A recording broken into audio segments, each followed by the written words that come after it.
stealing softly fires. You're stealing here within me. Feels and plays so indeed. The sultan shape of seabirds. Another shade of blue. Another playful moment that I don't quite remember.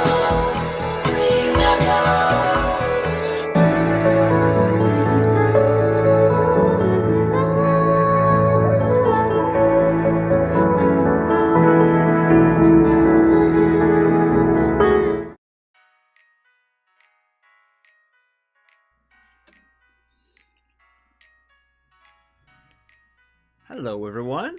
Happy Sunday. Welcome back to the Chill Art Sunday, everybody. Thank you so much for joining the stream. How has your weekend been so far? So far, it's Sunday, it's ended, so I'm sorry. Anyway, I hope you all are doing very well, and as always, I hope you're doing better than me. Somehow, I've managed to wake up early today. Well, early in quotation because it was already somewhere past 9. Actually, I think it was 9 o'clock in the morning. Anyway, that is something kind of rare to happen with me, so it was great. The only problem is that now I'm feeling sleepy. Hey everybody, happy Sunday, thank you for joining. Everybody, thank you so much for joining, and welcome. Why is there an animated ad on that site? Ah, you mean Fizz over here. This is DeviantArt. It's their own... I was gonna say avatar? No. It's their own ad, I guess. That is new, it wasn't here yesterday. I don't like it. Can I hide this? Hang on. Hide something on this page. Come on. It doesn't work. Well, anyway, it's just... I think they're trying to promote their premium stuff, which I forget what it's called. I used to like that stuff, but ever since they released Eclipse, that damn thing is not worth anything anymore. It just sucks. Firefox plus uBlock. Yeah, sometimes the block stuff works. What if I just right click on it? Oh, it's actually a video. Ah. Let me try. Ah, there we go. Now it worked. Looks good. Confirm. Thank you very much. I hope it doesn't break anything on the site, because sometimes when I block some certain ads in some sites, everything stops working. Anyway, shall we get on to doing some art? Or at least die trying, because I'm gonna be honest with you guys, I'm not exactly in the best of moods today. It's the 1st of June and there's too many problems in my head. And to make matters worse, guess what broke down? My HDMI splitter. So now I cannot capture any footage from the other PC or even my Wii U to stream or record or whatever. And to make matters even worser, that's not a word, but you know what I mean. To make matters even more worse, apparently my fridge is also on its way out, and I have zero money to call a technician to check if that thing can be fixed, if it is actually broken, because it's not getting cool inside anymore. And that is a major issue. By the way, I hope you're not as tired as me yesterday. No, I'm not, at least not yet. But if I do fall asleep on camera, then I take back what I just said about not being as tired. But no, yeah. Although, now that you mention it, there was this one time, many years ago, I almost did fall asleep while streaming. I wasn't using Facecam yet though, so nobody got to see it. Alright, let's see, where was I? What am I supposed to do next? So if memory serves me right, I was drawing the scales effect on him. Have I finished? Have I finished? I think I did. I might do a few touch-ups here and there later. Oh yes, I remember. I was losing my mind over this freaking tree trunk over here. For those of you who missed last week, I was trying to sample this brown from this trunk here to save a copy of it over here so I can refer back to the base color later if I need to. And every time I pick the color and try to apply it over here, that brown got lighter. Click once, it draws a lighter brown. Click again, lighter. Every time I click to pick the color, it got lighter, even though it was actually picking the correct one. And I kid you not, I spent over 30 minutes freaking out. No, not freaking out, but you know, going absolutely nuts because of this issue, because I could not understand why and how the hell it was doing it. Turns out the problem was, and this is I am the one to blame it. Turns out the problem was this layer here. It was enabled. So whenever I click to pick a color, this is what happened. So I wanted to sample a color from here to save a sample over there. And it got lighter. See, there's a difference even though I picked from here. And I could not understand why it was doing that. It made no sense. Eventually I figured, actually I had to watch a part of an older VOD from a previous short Sunday to find where I got this tree from, because although I did draw this tree, the one that you see here on screen right now, I didn't draw forth this picture, I just copied it over from something else, some other older picture I mean. So I checked the VOD to see where I got the tree from so I could check its original layers, and in the VOD I saw that I was clicking on this here, enabling and disabling, and as you can see it does make a big difference over there. Once I figured out that was a problem, I was like, oh. I was so dumbfounded, you have no idea how stupid I felt. At that moment I just figured it was best if I ended the stream there and then. So I did. Anyway, and I was supposed to work some more on this tree here. Anyway, I was stupid. But I'm not making that mistake today. Instead, I am now going to figure out the layers of this tree here and do some effects on this thing. Okay, so I think I want to make a new layer over that one, and hang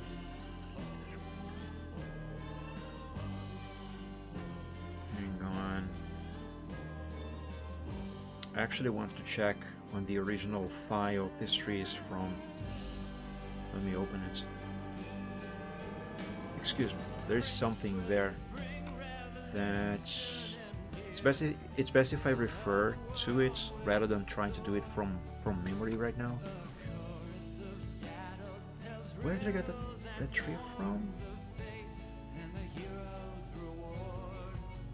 Oh, I remember.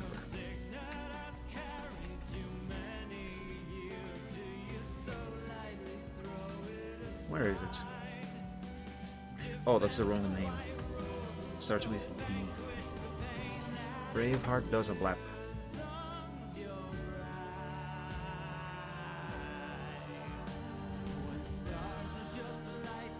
Alright, where's the stuff for the trees? Let's expand background. Yes, this tree here is what I am looking for. Actually, no, that is... wait. Yeah, no, I don't think it is actually this here. But this is the picture that I got the tree from. Originally, when I was drawing this, I made that tree to be there, but then I decided to not have the tree at all, just this one here. So I never finished this one.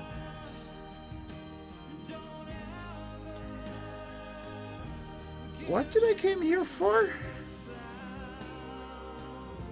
I forget. I kid you not, I actually forgot why I wanted to check this file. Why? Oh! Yeah, yes. I remember now, I wanted indeed to check the base color samples that I sampled for that tree there, but this is the wrong file. The one that I actually want to check is I'll make them burn. Let's check on Alpha 0. So maybe I might want to check on Alpha 3 or 4, perhaps. Yeah, I need a later version of this picture. Let's try Alpha 5.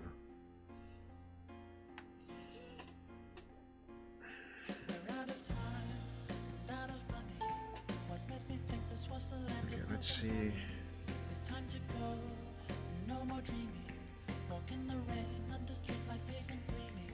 I'm kind of blue, but I'll be okay. No, it is this picture, just not this version of the progress. Let me try an earlier one. Let me try Alpha 4. Peace and laughter came to such a savage end, but that's alright.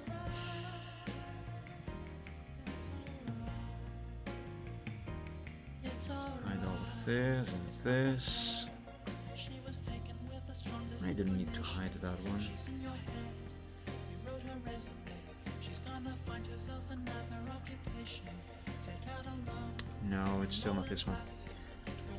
What I need is the base colors that I used to draw this effect here on the trunk of this tree.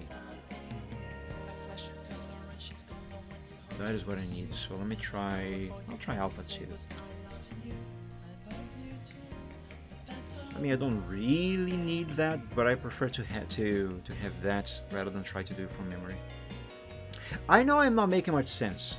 Believe me, I am trying. I'm trying to make some sense. Thing is, I can't really think of how to explain correctly what is going over my mind right now. Okay, I think this here is what I need. That and that.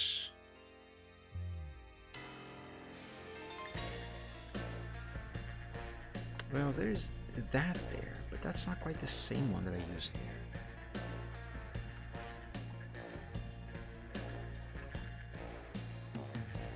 This works though.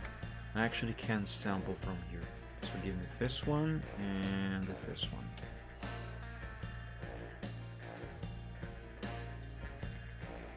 Color set. Yeah, version 19, that is good. There we go. Are these two actually the exact same? Oh, Photoshop is lagging. I gotta close this one here. Too big, too heavy.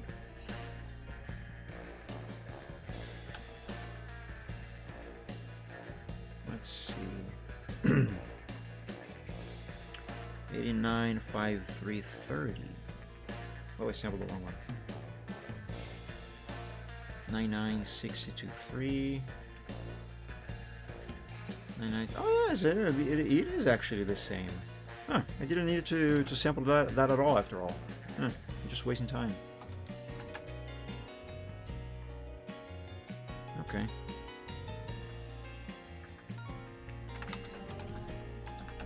Let's name this layer trunk texture. Give me this and this. Be a little too thick. Let's drop this size down to number 4. Yeah, that should work.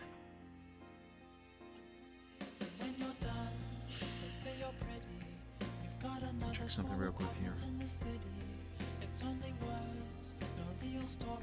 No you catastrophe, no hidden allegory. Go for a walk, no destination. Stay off the train, there'll be no one at the station. Okay. I'm gonna see.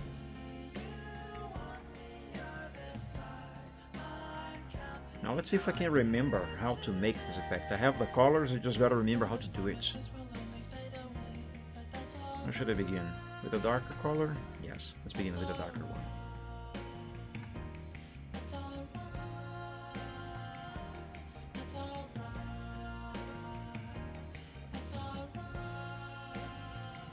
Let's make a few wavy lines.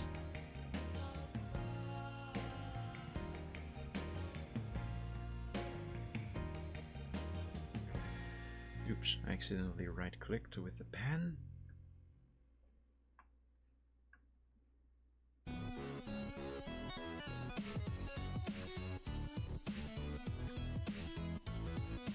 not trying to make this look realistic, just to make it look natural.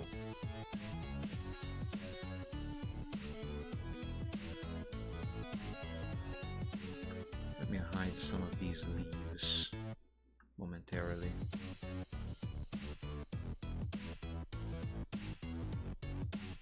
Oop, no, don't select that.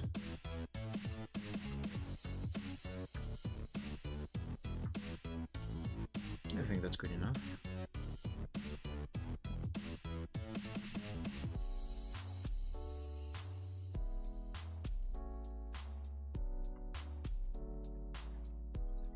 Now with this lighter color, we draw a few more wavy lines.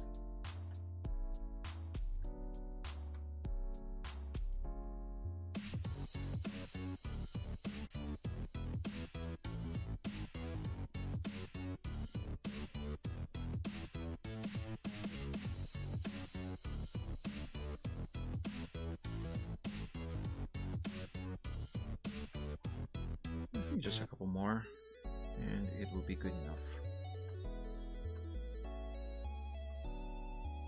There. Should I make this trunk a little lighter though? Nah, I'll leave it like this. Okay, let's save. Oh, before saving, I should have merged these two layers together. Now we can save. Okay. Although a little unnecessary, I'm also going to save as a new file to keep this version of the trunk as a backup. Because now I have to smudge everything. Let's see, which brush should I use with this? That's not smudge. Never mind, it is. Why is it doing like that? No.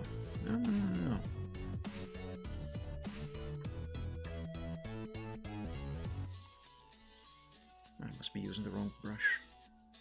That's it.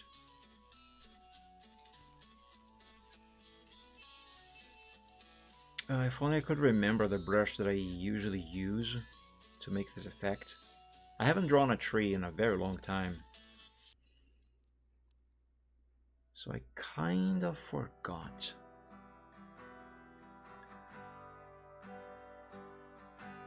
It might have been... It might be just a soft round brush, actually.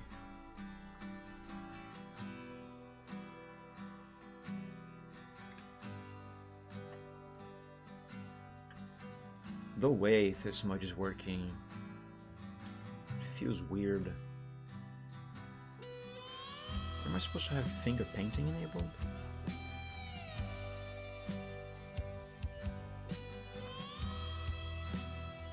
It really feels weird. Doesn't feel right. That's what I get for not using this tool in a very long time. I forgot how to use it. Wow, it's settings anyway, the proper settings for it. I think I got it. It's time for ponies again. What would we do without them? What would we do without them? I don't know, and I don't want to know. But I guess that I'm gonna have to. I guess that I'm gonna have to. There, I think that might be enough. Could this be what I've always Maybe a little more here. Could this be what I've always feared? Could this be why I feel Yeah, there we go. Now it is almost looking like a tree.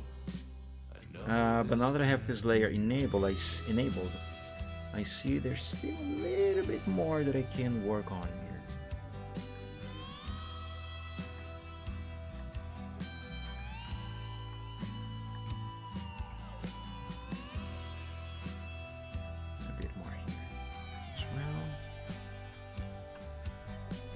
Yeah, that should do it.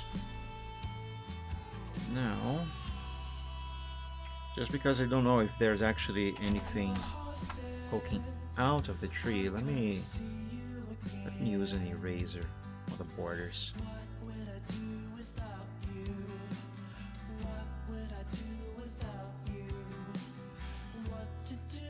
Just to be on the safer side.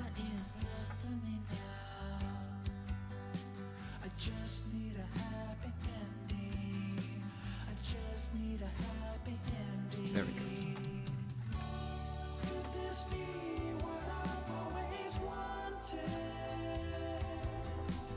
Other than adding some shading and lighting to the leaves, I believe those are completely done. So I guess the next, as far as the tree is concerned, the next thing to do is actually probably just shade everything.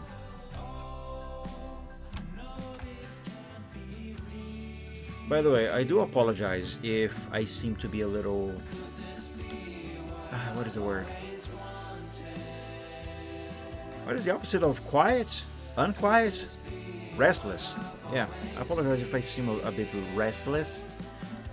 I have too many troubles in my head that I cannot stop thinking about. Plus, my feet are really cold, even though I am wearing 2 pairs of socks, and the weather is not actually cold today.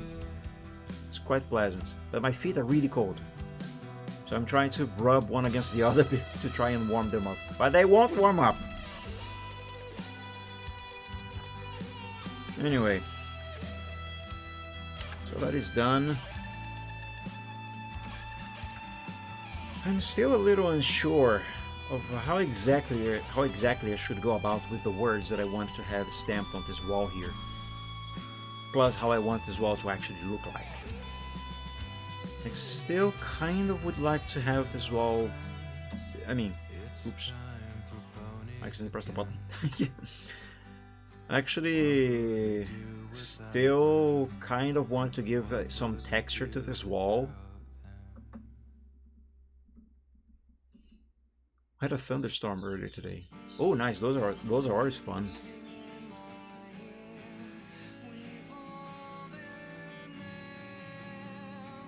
I'm also not sure if I want to keep this 3-dimensional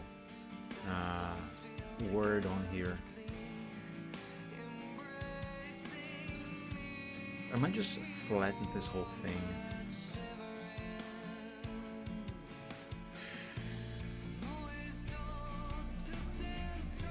Where's the layer for that?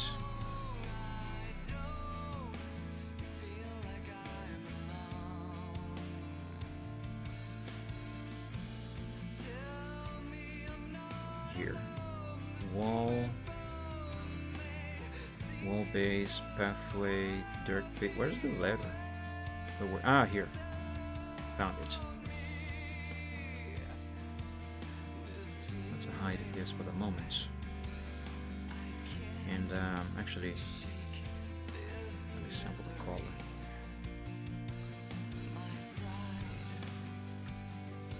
Let me try this with a flat thing instead of 3D.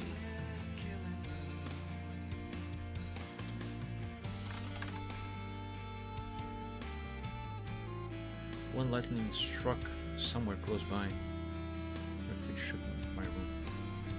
Yeah, those you never really think of how powerful a lightning bolt rather, truly is until one hits somewhere close to you. So loud.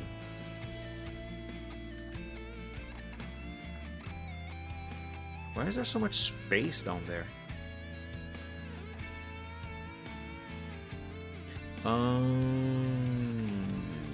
I'd have to convert it to rasterize this rather.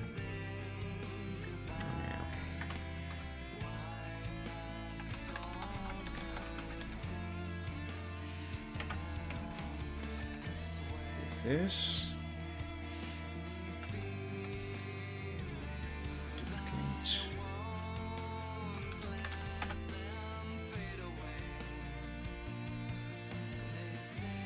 Wait a minute. I duplicated the wrong layer.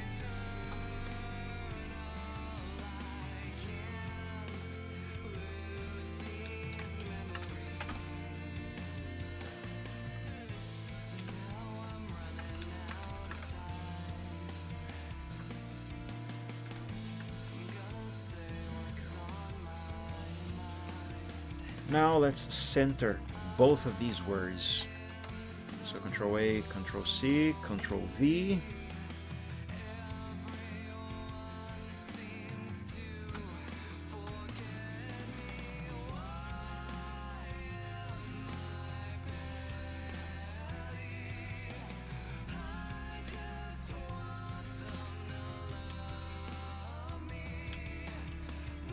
I think I got it. No, it's 1 pixel off. Now I got it. Okay, let's do the same now for the word commissions. Or maybe not. That might be a little bit of a problem. Yeah, fine, I'll just do face like face, but that's not what I wanted to do right now. Whatever.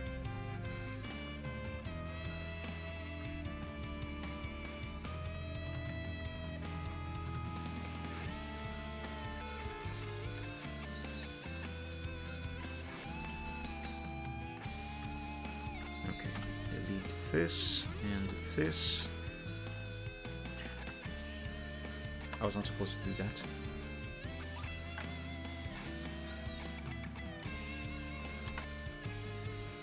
Okay, this is what I want. This layer and this layer.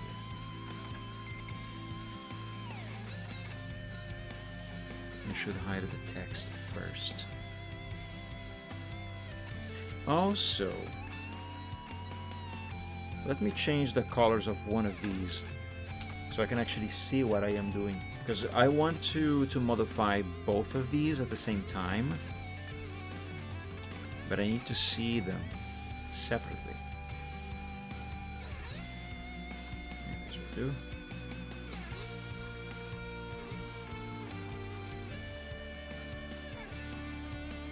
Right unlock, select both of them, and let's begin twisting and turning and warping and all of that stuff.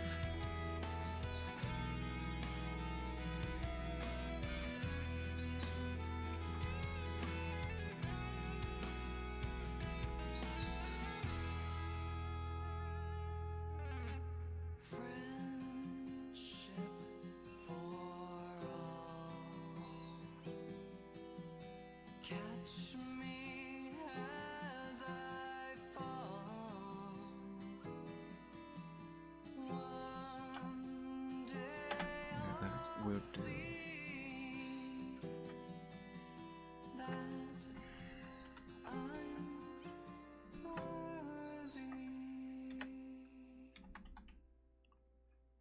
Actually, instead of bringing them down a bit,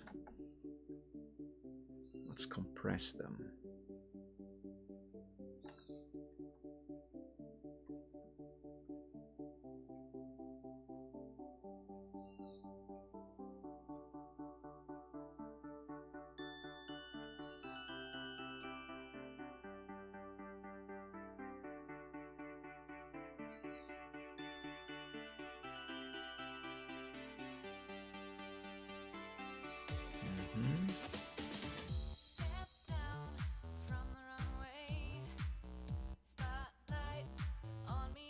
Yeah, I think that works.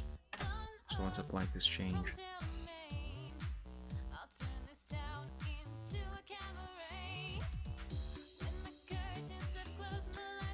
You know,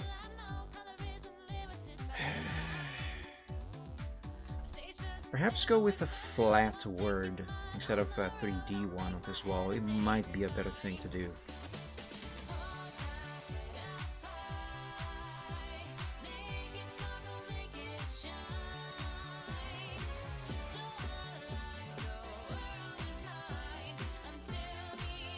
I'm trying to think.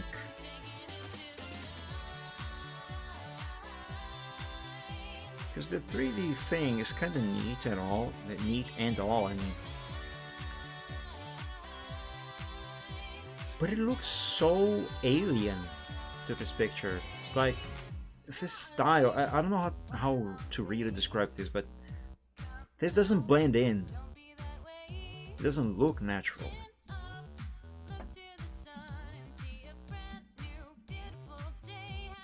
Granted, it does help that this. I mean, it doesn't help that the wall has no point of. What am I trying to say?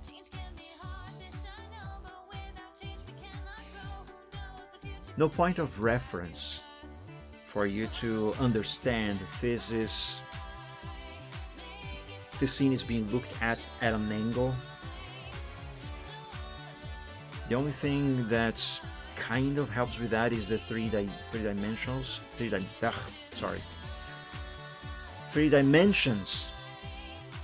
of this text here, but that doesn't look very nice. Can I change maybe some effects on this thing? Like, does it have options for the blending mode?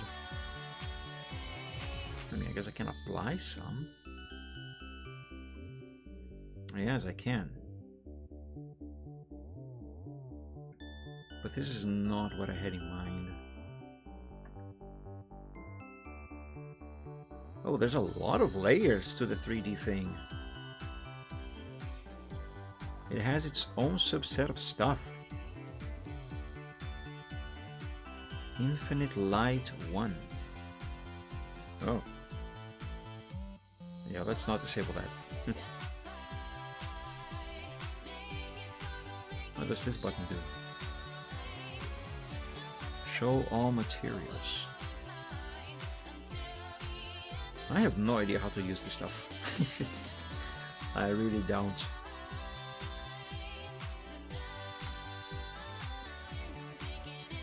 How do I edit this again? 3D? Ah, yes. If I can maybe make this shadow over here lighter, or I don't know, change that in some way, that might help, or maybe even fix whatever issue that I am feeling this has. Because I am really not happy with how this looks. I really am not. But how do I do it?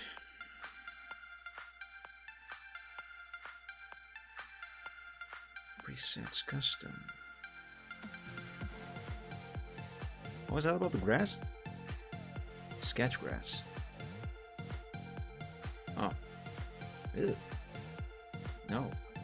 I don't like it. Let me cycle through these to see what they look like. Oh, I can't cycle through them? Oh, that sucks.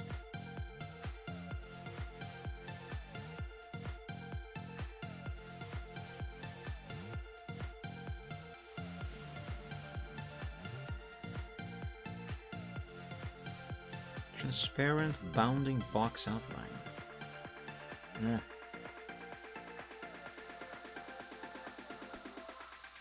Two-sided. I see no difference. Yeah, go back to custom. Oh, I can't. Well, undo then. Assuming I have enough undos for that.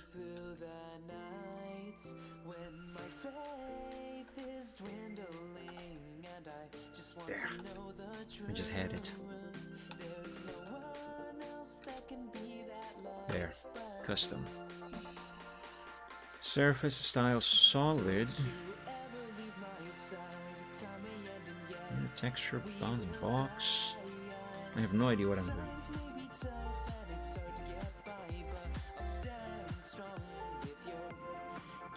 Points.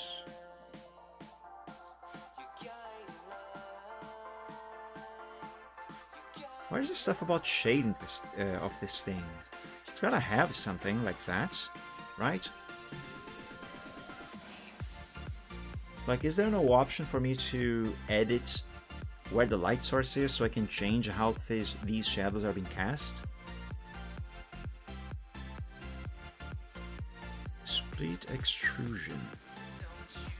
When you split an extrusion, any existing animation for the current extrusion will be lost.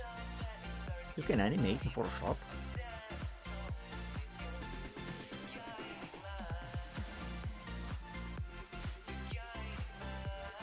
This is not what I need.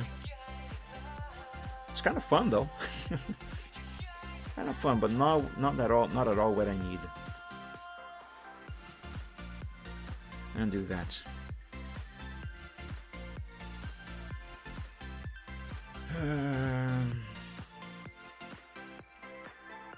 What is this stuff up here? 3D mode. Rotate the 3D object, roll the 3D object, drag, slide, scale. No, none of this. There's gotta be an option somewhere to change where the light source is.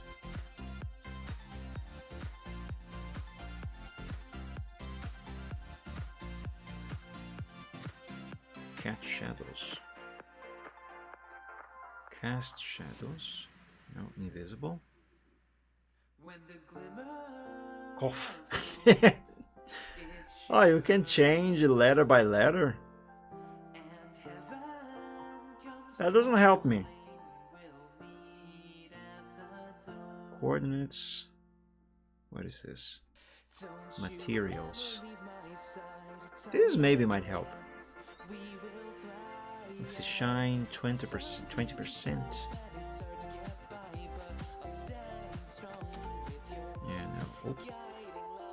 Go back.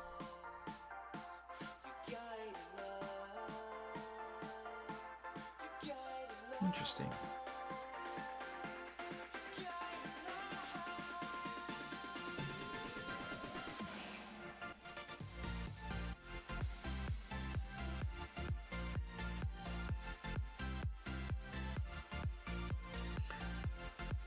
I maybe could use this for the wall. Maybe. Assuming I can turn a drawing into a 3D object.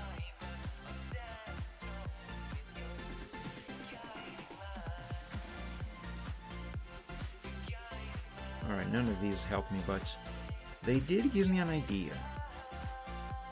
How do I go back to the thing that I had?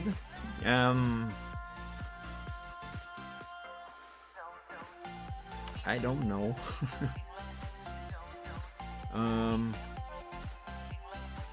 Now it has the color, but now it has a texture. I don't want a texture. How do I remove it?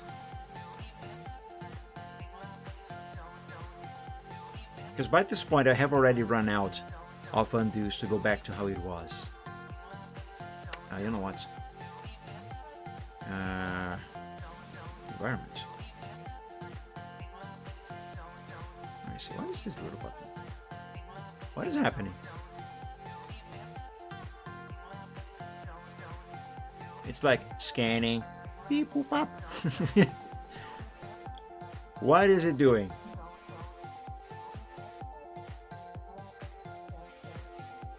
It's doing something, but I don't know what it is doing.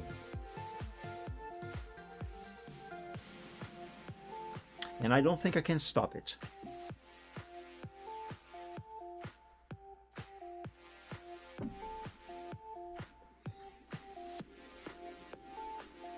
Or can I? What if I press escape? Yeah, I actually could stop it. Okay, good, because I have no idea what it was doing.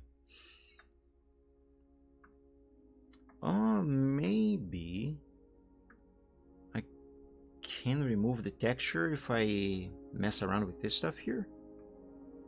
Yes?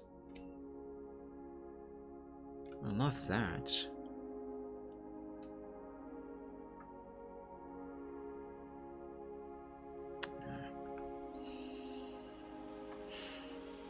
No, that just creates a new layer. That is not what I need.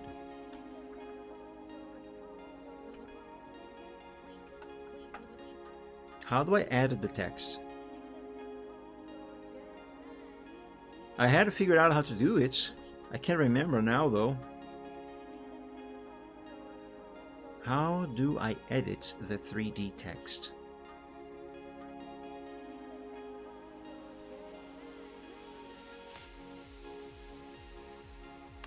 Is it this? No.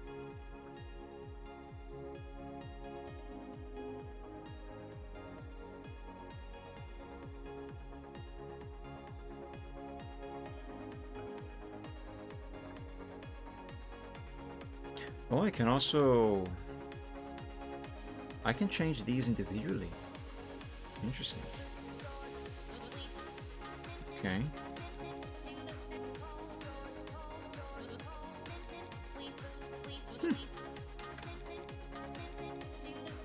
Alright, but this is not what I need.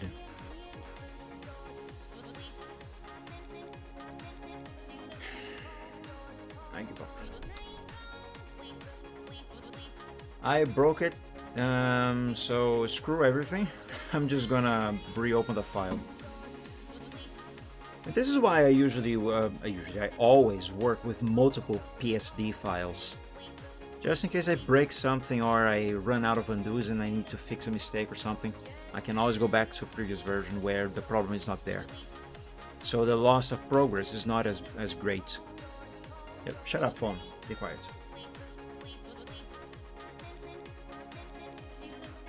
Alright. Go back to painting? Yes, painting. I will try to make this wall into a 3D object, but I have no idea if that is actually going to work. Let me find the layer where the wall is. It's right here. Okay, let's hide this lettering for now. So there we go. This is the base for the wall. Ooh, it has these indentations here. Ah, that could be a problem. One step at a time. First, let me try to figure it out if the idea that I had can actually be put into use and actually become a thing. New 3D layer from file, extrusion from select layer. You are about to create a 3D layer. Would you like to switch to the 3D workspace? Yeah, sure.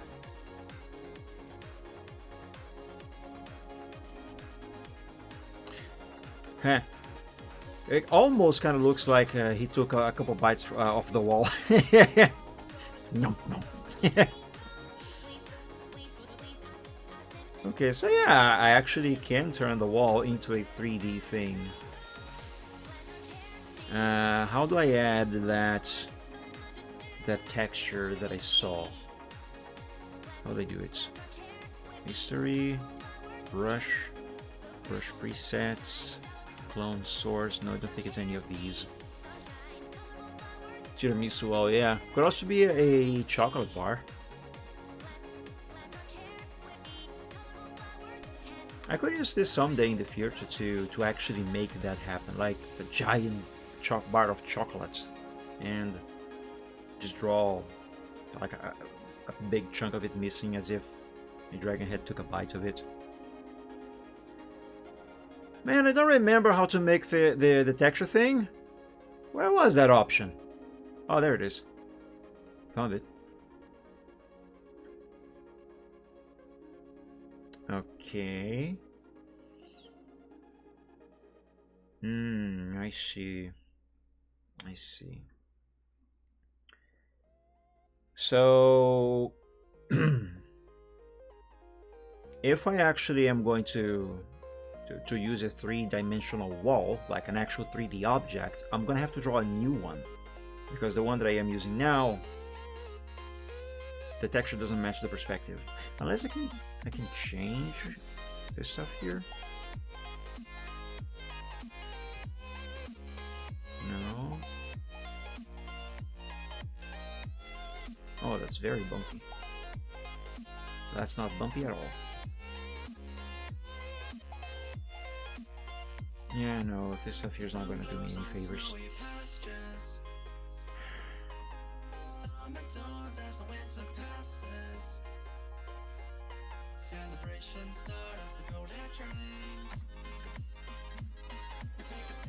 Let's draw a new one just for this purpose.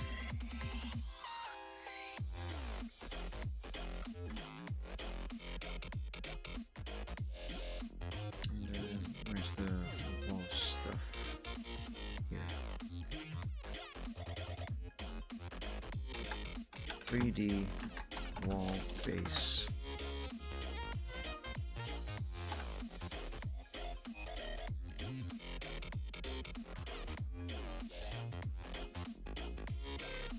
Let's hide these. Excuse me.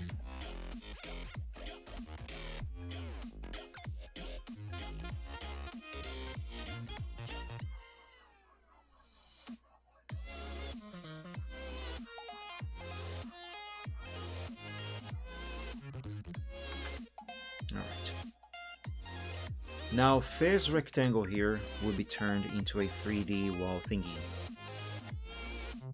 which I already forgot how to do. Right, I go up here, 3D and 3D extrusion from selected layer. Yes. All right, how do I place this here? Okay. Put this over there and out of my way. I should probably have the original wall in view first, so I can properly move this one to match the perspective of the original. There. Now let's go back to 3D.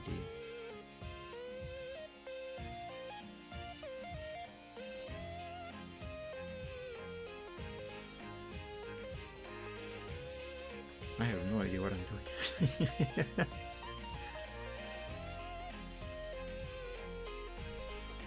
Ah, there we go. I got it. Oh, wait. Why is it moving both of them? No! Don't do that!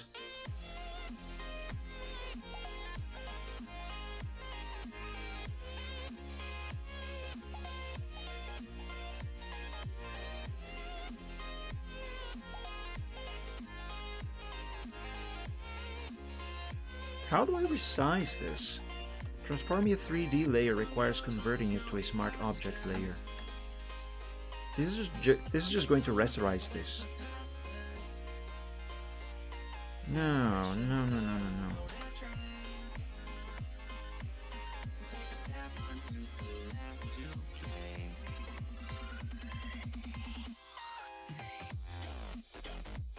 Oh, hold on.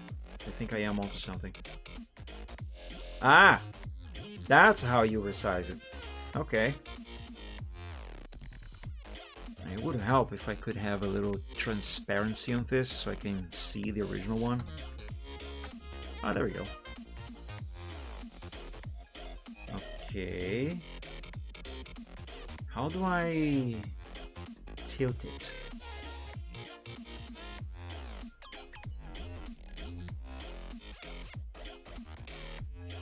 There's gotta be a way to tilt it.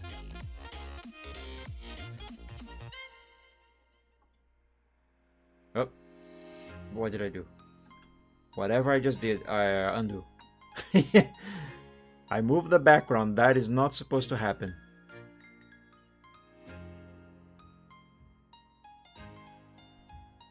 My God, how do?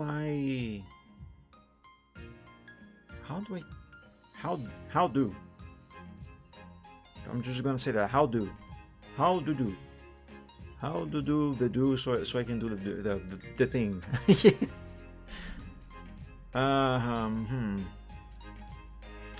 There is a way, and I will find it.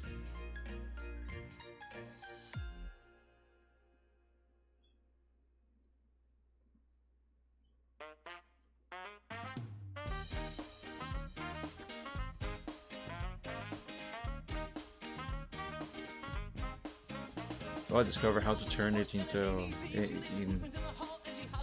turn it around. That's a start. Ah, there. I think I found it.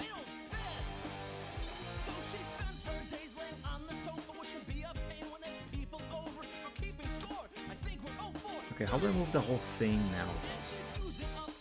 I gotta have it go that way. Oh, there we go.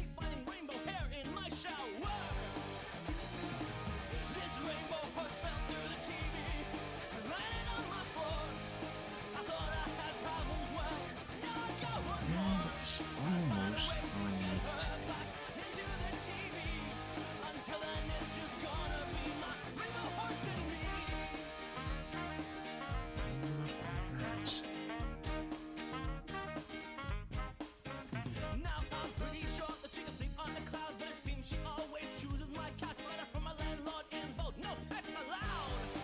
Yeah, this side here needs to go up a bit. And this one needs to go down a bit.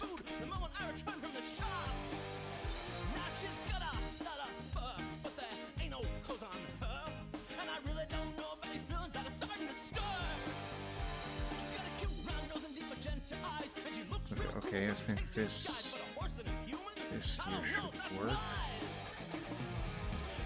I'll use the mouse with this.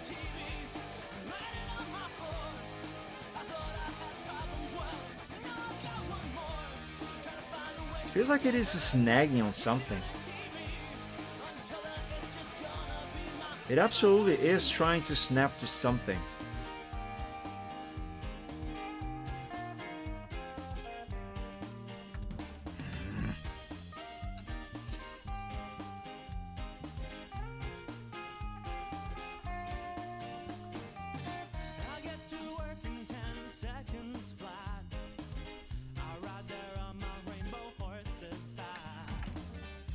Oh, this is so frustrating.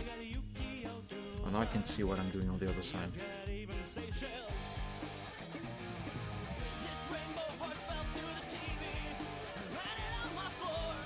Ah! There we go, I found it. I found the thing that I need. Okay, leave it at this. Oh, what is this up here? Infinite light.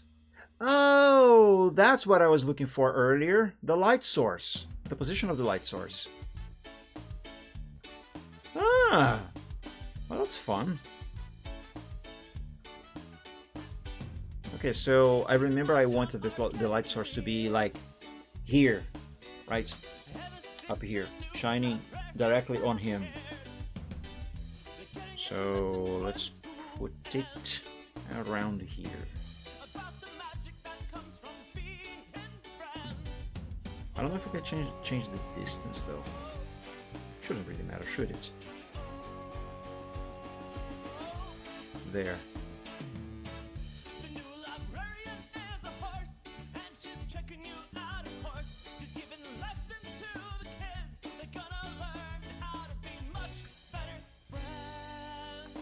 Alright, set this back to 100%.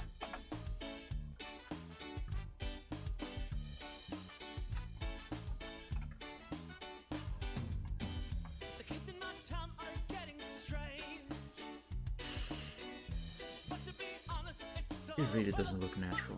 It really doesn't.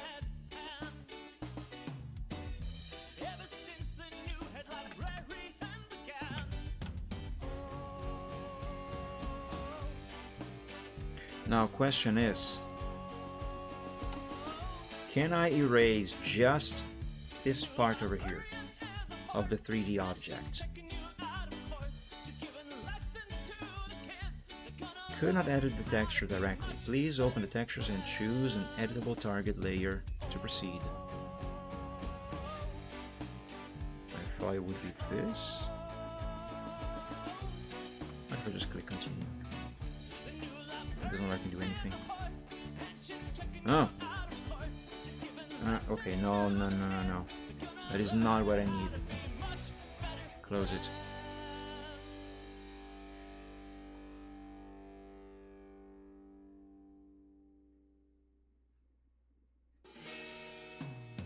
What does render do?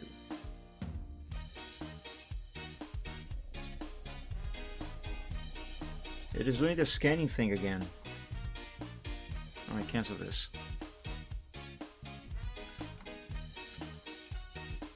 Alright, what about rasterize 3D?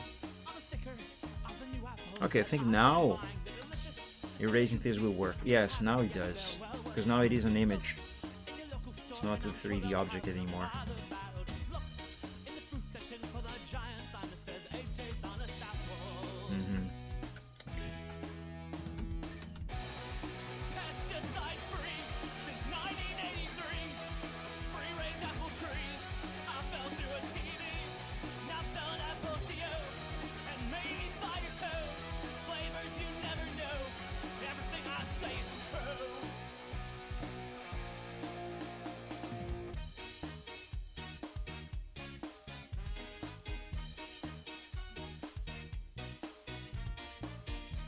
this really does not look good.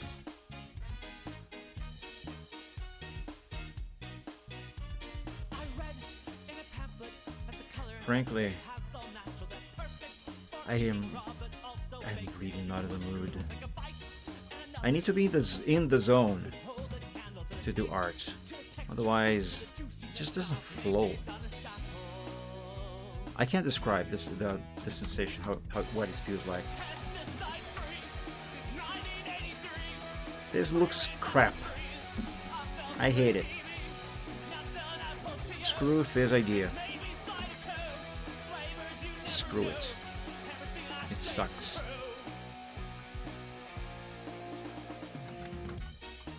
Oops. Let me try just applying a texture. Even the idea of simply applying a texture is something that I am actually not really happy with.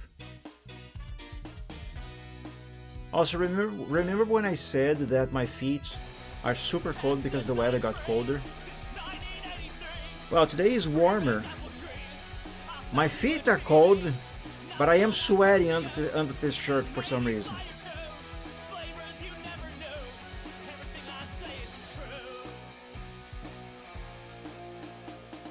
Yeah, that looks like junk.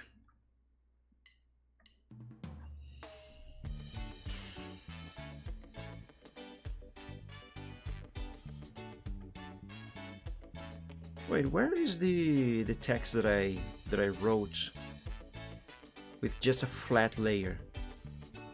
Did I delete that? Oh, I didn't delete it. I didn't save it. That's why they are not here.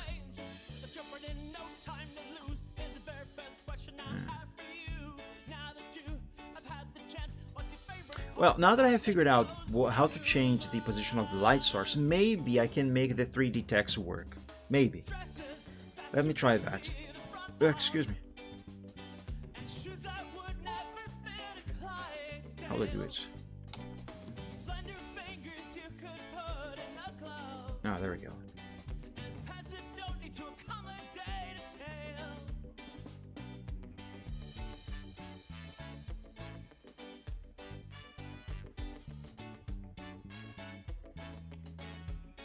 But I'd have to set the position of the light source individually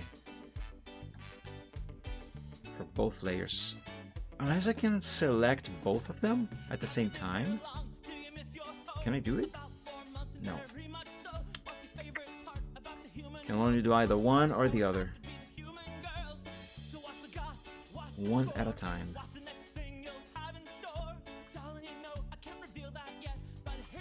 Oh, come on. Work. Oh, I gotta click here. That's why it wasn't working.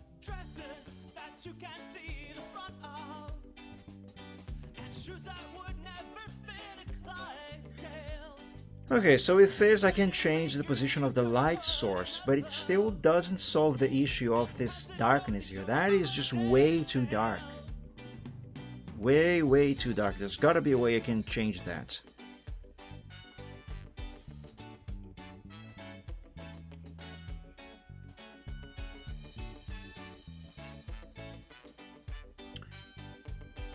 Maybe this stuff here?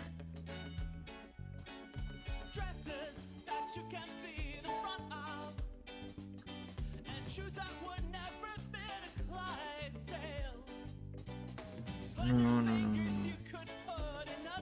I might be on the right track. I'm just not doing... It's just not the right thing. Now this is just changing the color of the face of the text.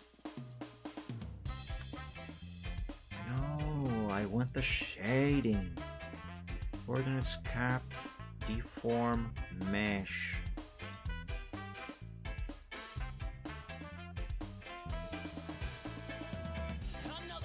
No, I don't believe this is it. Extrusion depth 220. Well, I can change that.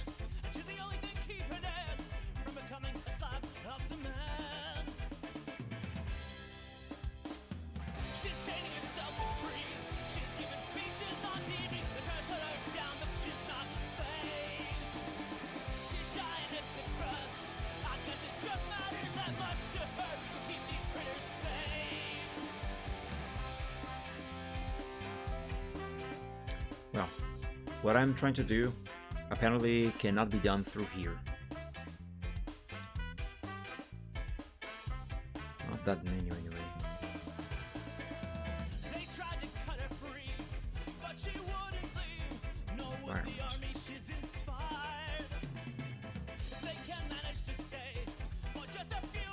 Oh! I think this is it.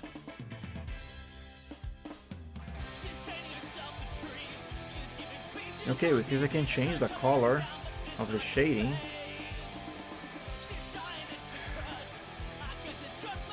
I need the base color for the text. No, not that.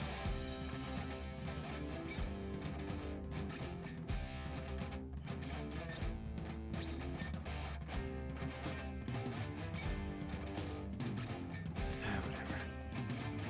This is not exactly the really correct color, but whatever.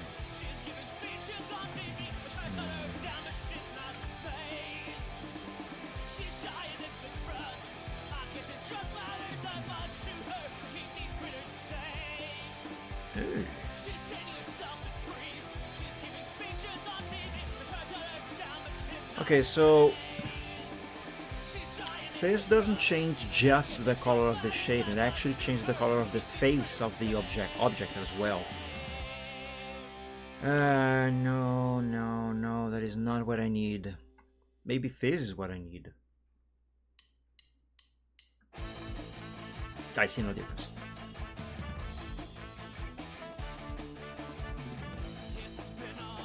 Yeah, no difference.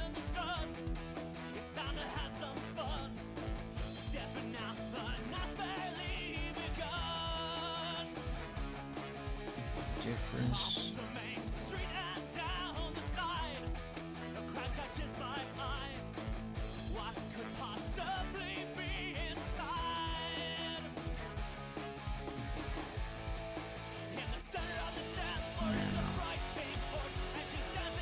Oh boy.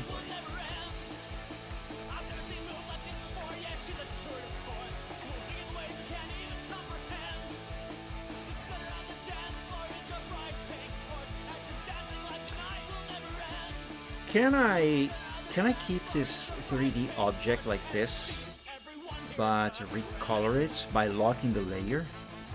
Can I do that?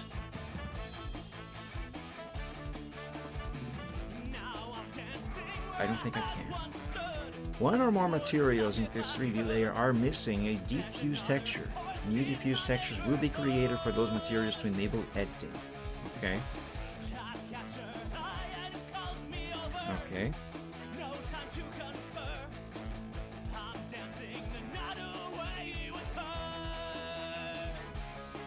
It still looks really bright. Too bright.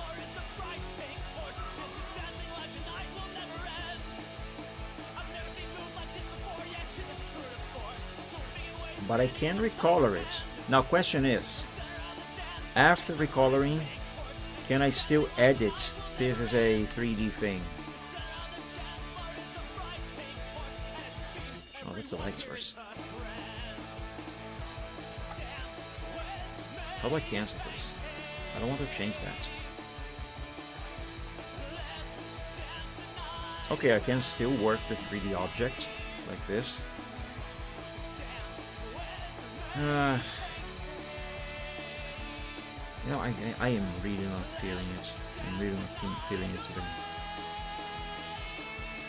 You know, I should probably forget about this 3D object stuff altogether for now and just focus on something else. Because I am having a hard time thinking straight.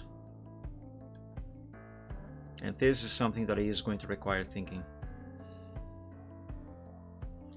I don't think I'm gonna have to make any shading on that tree over there. Just this one. I think I'm gonna try to work on that.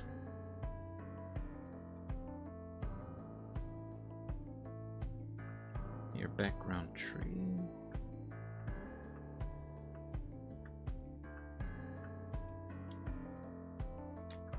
Let's name these layers. Leaves 1. Leaves 2. Leaves 3. Let's ignore these. Where should I start? Let's start with the base, which is leaves main.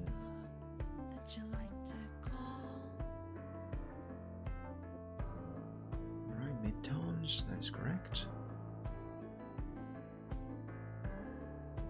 This brush needs to be bigger. Let's double its size. Too small. Go to 900. Too big. 800.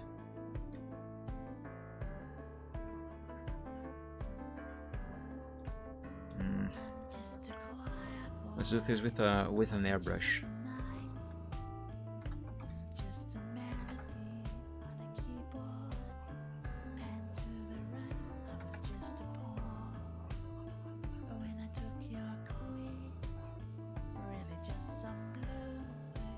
Just a little bit down here. Now I'm going to repeat this for each one of these 3 layers.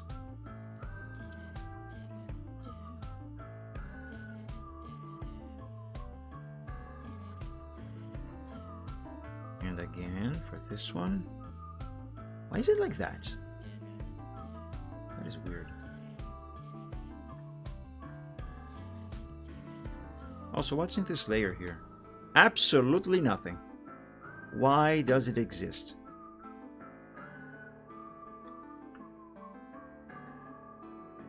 Anyway, I don't know what exactly I did here, but it looks weird. I don't like how it looks weird.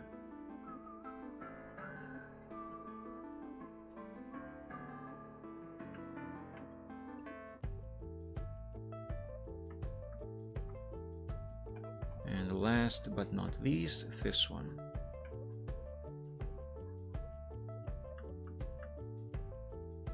That looks really bright, but it's fine because this is part of the process. Change this to mid-tones, 100%.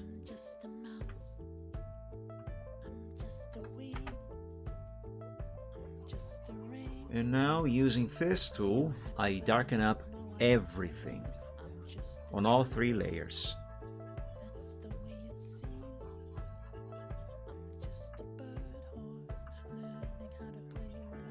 There's actually 4 layers.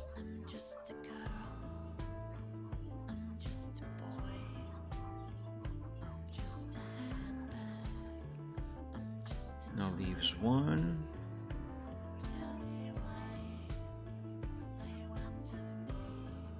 You see, it is already starting to look more natural.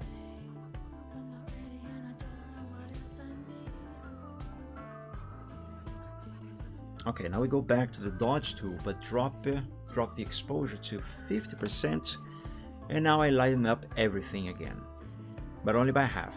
I'm also going to use a bigger brush so I can cover more ground, or in this case more tree.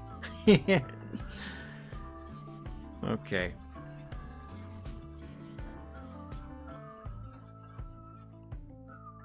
Now leaves 1.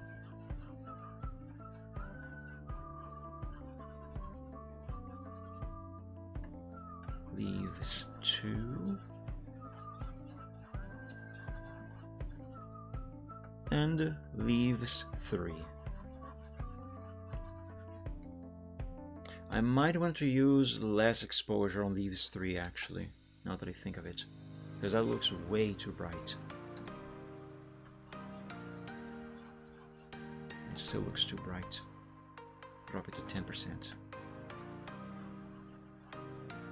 Yeah, that looks much better. Much, much better.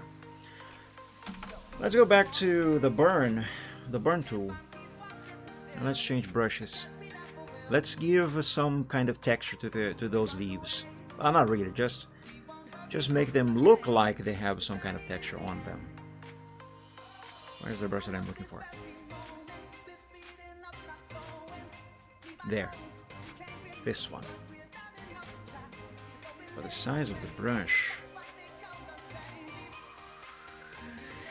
15, and drop the exposure to 10. Let me do this first on the leaves main. No, that is too small of a brush. Should probably save. Because brush will have to be bigger.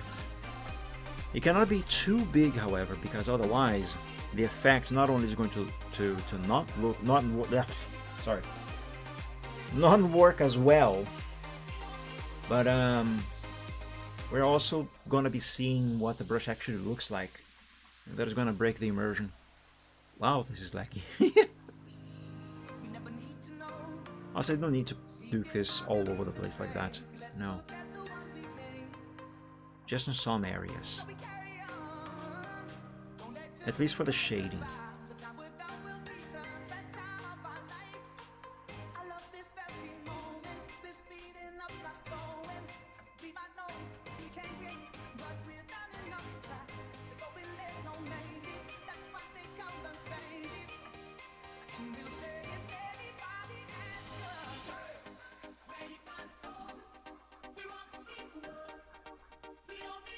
Now, it doesn't really look like there's much of a difference there, but believe me when I say this, there is some difference. If you take a closer look, like here for example, I'm going to undo and redo a couple times so you can see the difference. Without the effect, with the effect, let me zoom out a bit. That was too much. Without, with.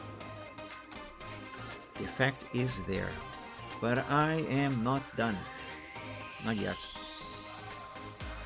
Let's go back to that layer that gave me such a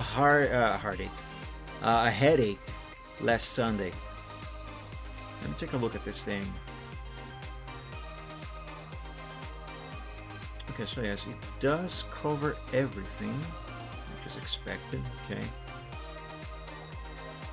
I actually don't think I'm gonna have to change anything on it. Let's go back to the tree there. And let's switch back to the dodge and change the brush. And also the exposure, raise it up from 10 to... Actually no, keep it at 10.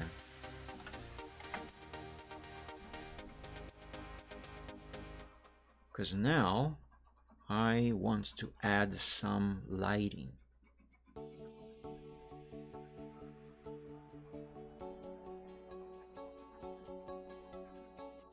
See what I meant when I said that this brush was to add some texture to the thing, even though this isn't a texture at all? This makes it look like these are actual leaves. So yeah, it's kind of a texture, even though it's not.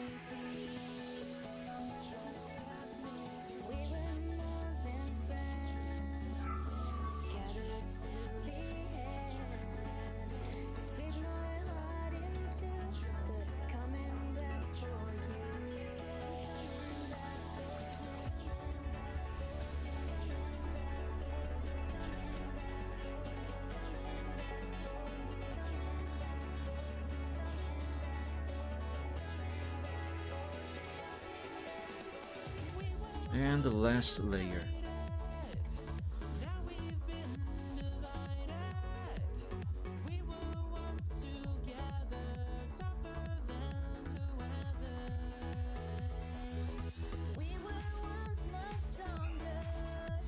I might want to make this area here on the leaves main layer a little brighter, or lighter, not brighter.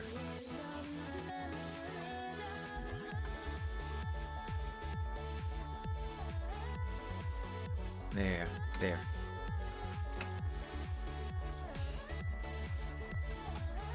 Now, other than the trunk, these two trees here, Jesus, I am not well today.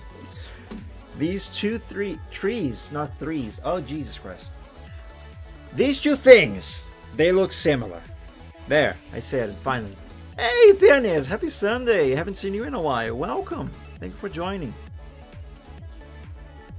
Alright, let's now make the trunk of this tree resemble that one there.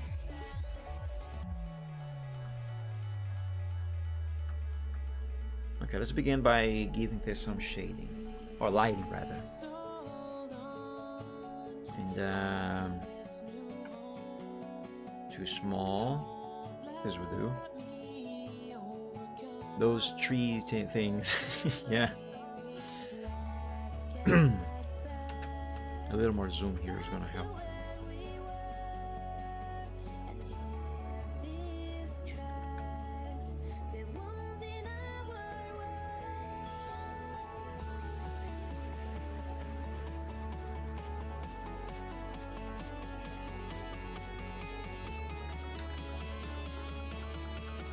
There we go. Now let's switch to the burn. Change the exposure back to 100 and darken everything.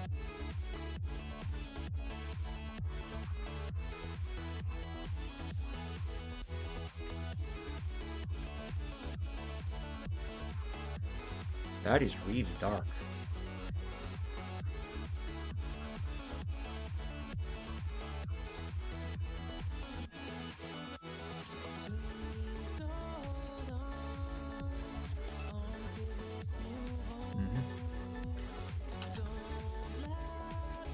Now lighten up by half, and that should be done with the beginning of the shading of this tree, or the trunk of the tree.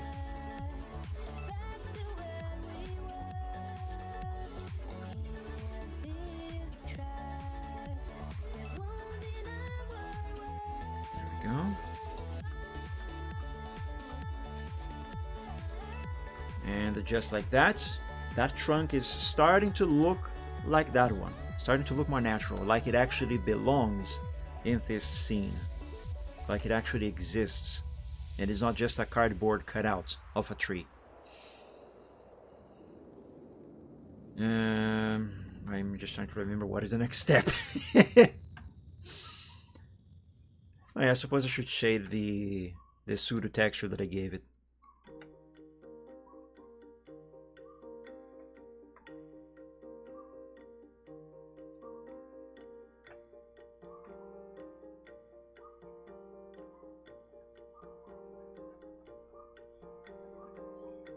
Wait, wasn't it supposed to have merged the texture with the trunk? These two layers here, this one and this one. I think I was supposed to do that before I did any shading. Hold up, how did I make this other tree here? Where is it? Foreground tree. Ah, it has its own light effects. Huh? Look at this. I thought it had something extra. Anyway. Oh yes, it actually has a lot of extra stuff. And yes, I was indeed supposed to have merged those two layers together before I did any lighting and shading. I don't have enough undos to go back to the flat color that this trunk had originally. So I am gonna have to close this without saving and open this file again. And that is why whenever I'm about to make a bigger change, I save a different file, the file with different names. Ah, it's starting. Yeah.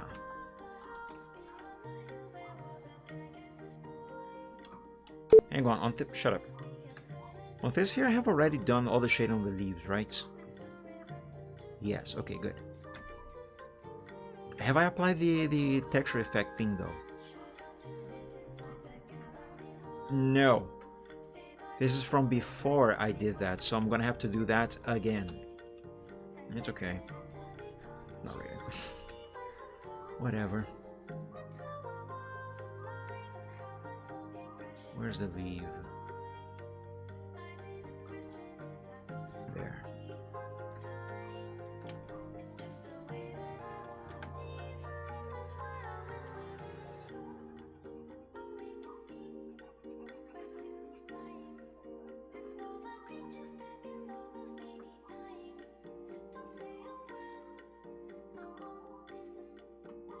I'm sure I'm gonna do this with both layers visible.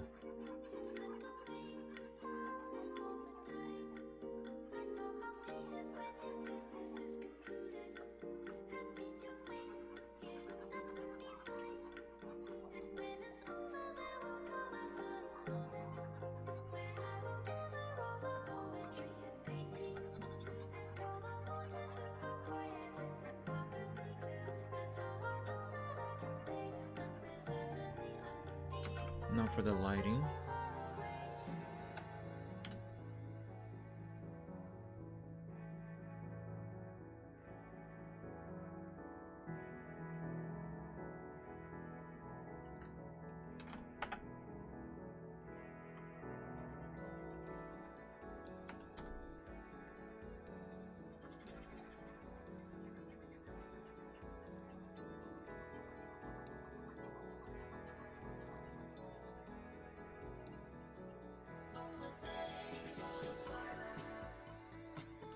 Still in soft defiance, is still in here within me.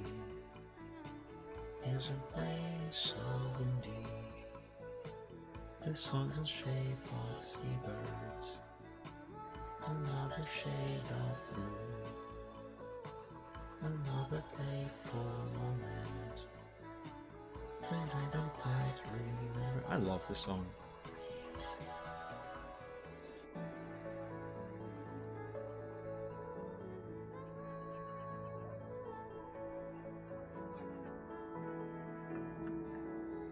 Alright, and let's save this, which is something that I should have done before I closed the file, but I forgot about it. Okay. Right.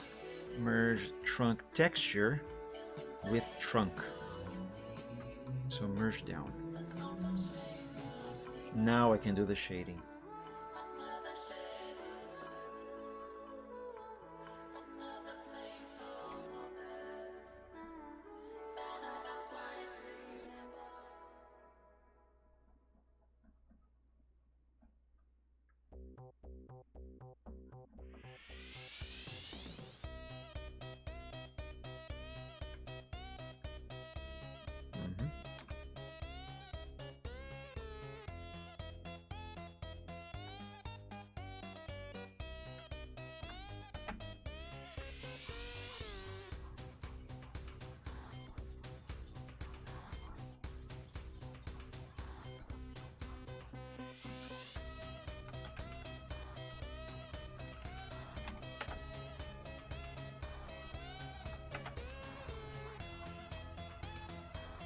Ah, frick, I clicked outside of Photoshop. It canceled my command.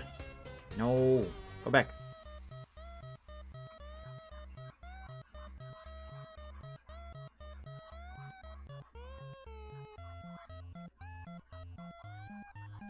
All right.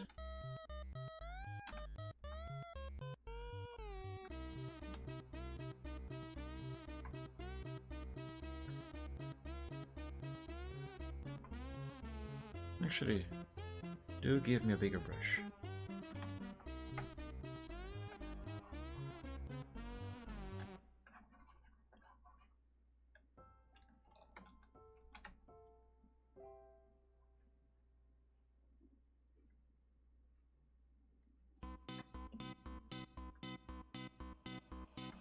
Time's end is fast approaching, heat death is now encroaching. Why don't you come along and see it with me? You brought about the end, though unwillingly, sparing you to see it with. I'm thinking about having light, you know, being cast from up here and down here, and up here just shadows because of the leaves, but this is not looking very good. Let's not do that. At least not like this.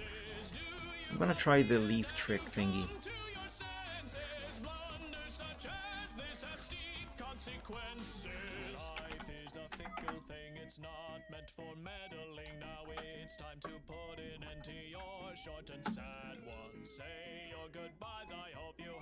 Alright, this brush needs to be smaller for this.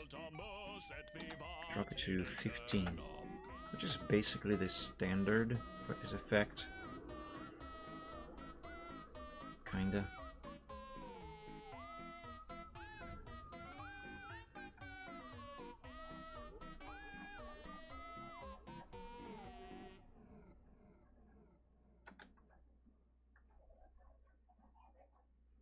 Yeah, that's too much.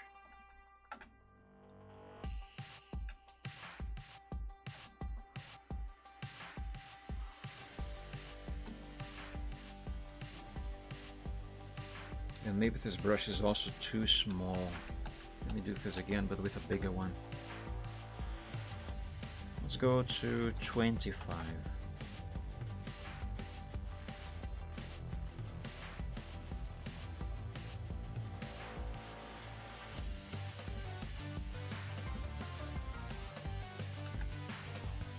Yeah, I guess that helps. Still not looking the greatest though.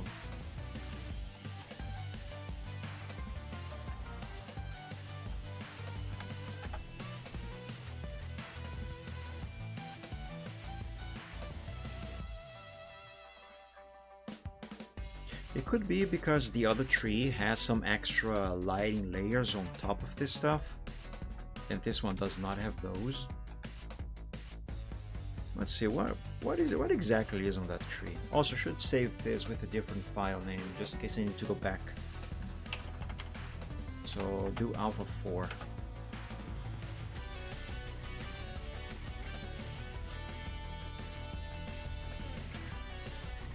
Where's the other tree? Here. Okay, what do we have here? Tree light effect.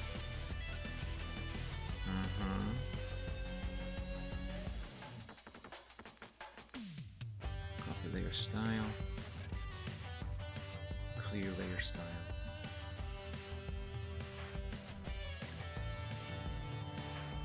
Is that supposed to be just pure white? I think so. Let me sample this here. Oops. Oh my god.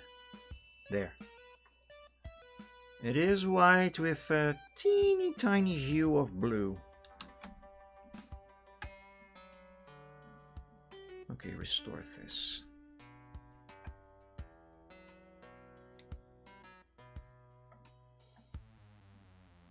What about this layer here? What's going on here? Copy layer style. Clear layer style.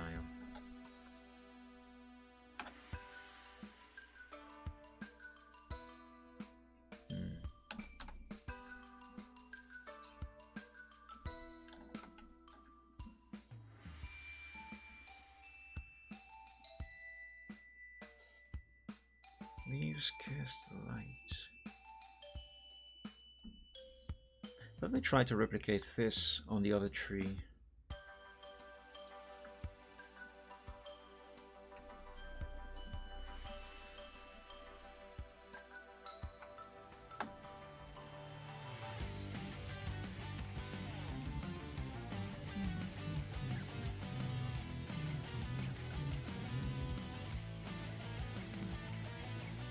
I hope this brush is not too big.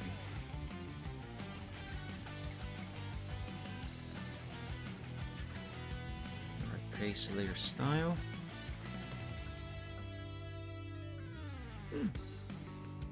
That works. Okay. What am I supposed to name this? Leaves cast light 20%. Alright, let's name this the exact same thing. And let's do the same thing for this one here. Which, yes, it is that. But in order for this to work, I'm gonna have to export this tree here without anything on it. Now, if everything has to be removed, and we should have only that tree and nothing else. So let me prepare to do that. Okay, disable that.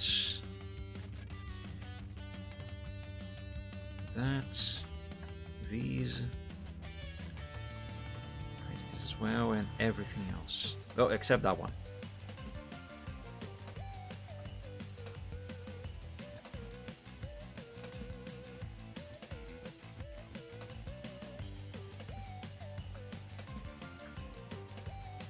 Okay. Also the color set, gotta hide that before I forget.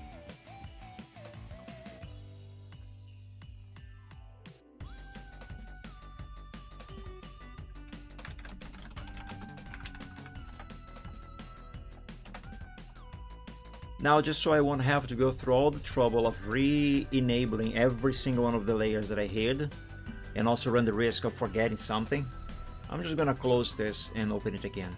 Close without saving, I should add.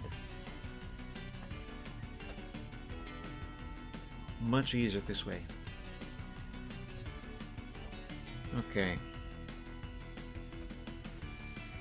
Now let's bring the background tree back into Photoshop.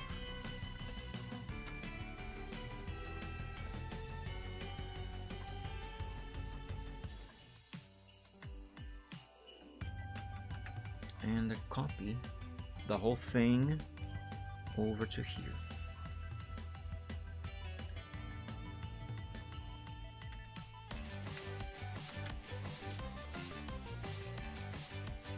There we go. Now the reason why I am doing this is because for the next layer, effect layer, I need to select the tree exactly as it is. So this here, I needed the selection to have the same shape as the tree. That's what I mean to say. Alright, so now let's copy this layer style and also the name of this layer. And let's go back down here, make a new layer on top of this one. Let's go ahead and paste the layer style as well as rename the layer. There.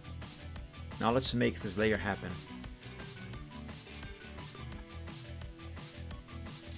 $300 is a little too small for this. Do 700.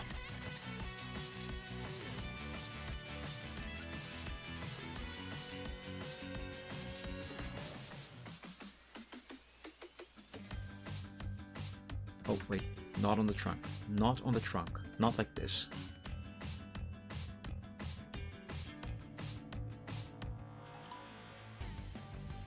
There we go.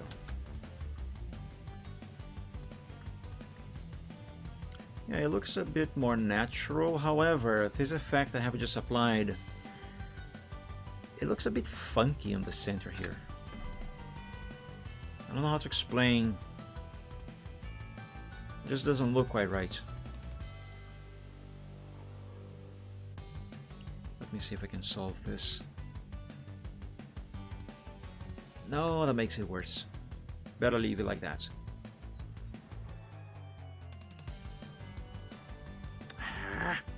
Yeah, no, it looks like crap if I try to fix it.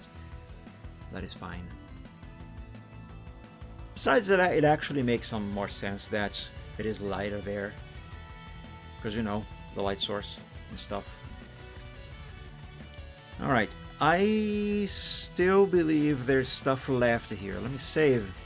Let me go back to the other tree there, because I think the trunk also has some extra effect layers on it. It absolutely does. It has this thing here.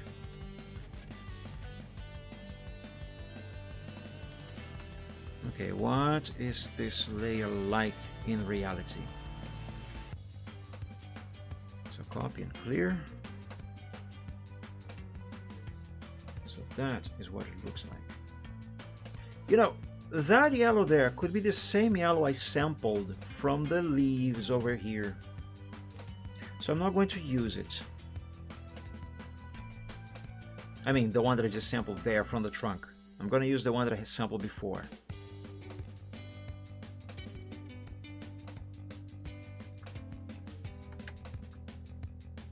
Let's give the trunk of this other tree the same treatment. Yeah. I'm not well.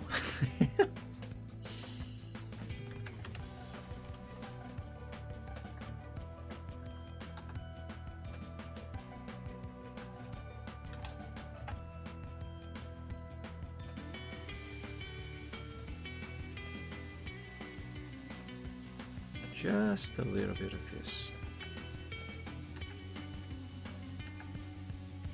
No, that's too much there. Okay. And a paste layer style. Perfect. There we go. They look identical. Well, similar, not identical. I don't believe there can possibly be one tree that looks exactly like the other. Like same shape of branches, the same amount of leaves, the same shapes and stuff. I think that might be impossible. Like a fingerprint. And the stripes on a zebra. Okay, so I think that does it for that tree back there. So as far as the background is concerned, I think this is finished. I cannot think of anything else to be doing on the background. At least not at this time.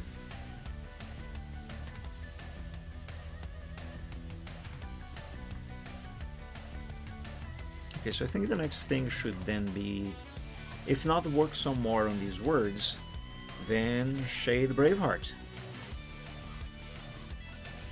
Yeah, I think that is it. But I need a bathroom break. I need a bathroom break, and also to turn on the light here because the sun is setting and it's starting to get darker here. And soon, the image on the camera is going to look even worse than it already does. Okay, I'll be back in a moment, guys. BRB. Now wait a minute, I forget. This way. Be right back.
Wishing lucky I got you.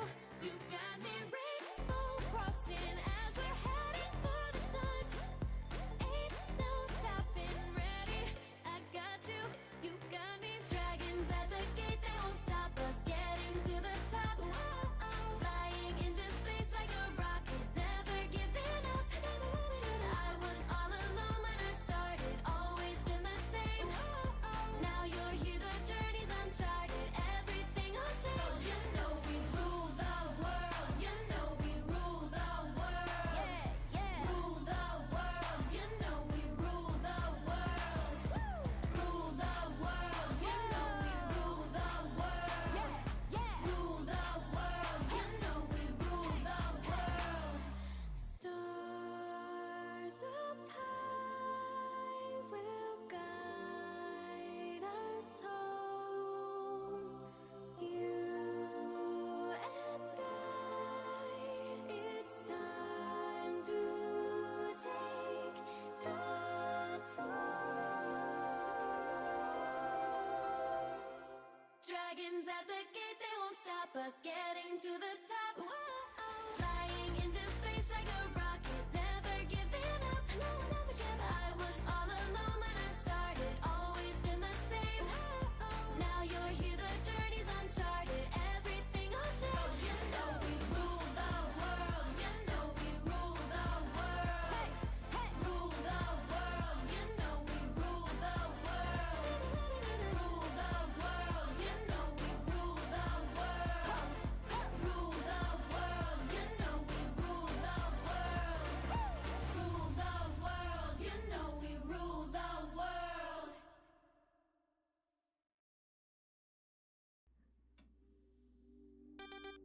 I have returned, and I have candy. You cannot have. This is my candy. All right. So what is the next thing that I'm going to be working on here? Well, besides the obvious shading the dragon. You have no idea how bothered I am by this wall.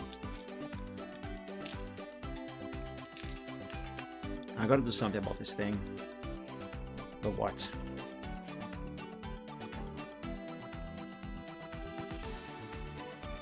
I don't know if it is the wall, the writing. I am bothered by something in this general area here. Really bothered, but I can't really quite put my finger on it.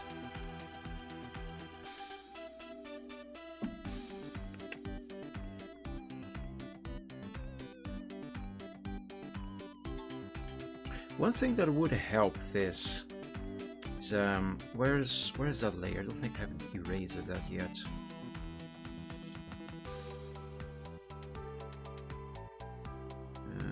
Here, these two. Why am I selecting both of them? I just gotta move this one down. One thing that is bothering me, or rather not helping anything, is the lack of something down here, like the ground, for example. I could have this here, maybe without this texture, because this does help. What am I trying to say? It helps a little bit more with the perception of perspective on this wall here. The problem is, even while sitting down, like he's supposed to be here, this dragon would still be much taller than this wall here. And yeah, there's not enough room here for his body to be sitting down there while just this part of him to be showing. Because if we were to go to be more not precise,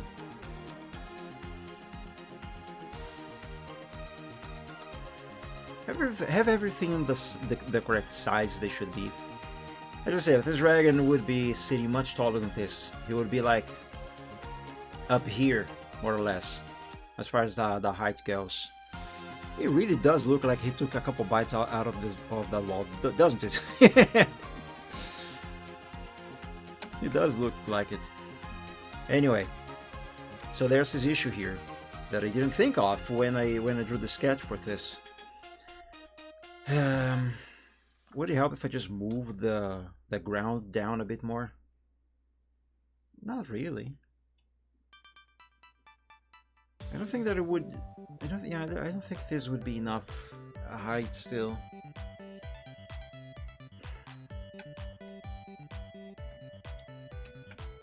I gotta figure out how to solve this,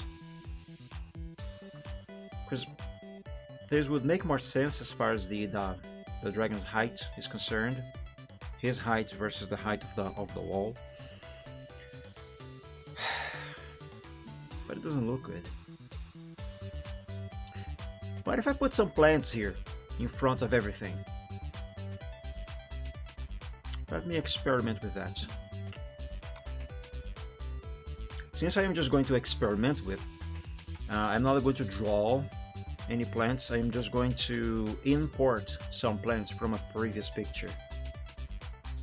And I can't remember the name of the artwork that I am looking for. This here, Serenity.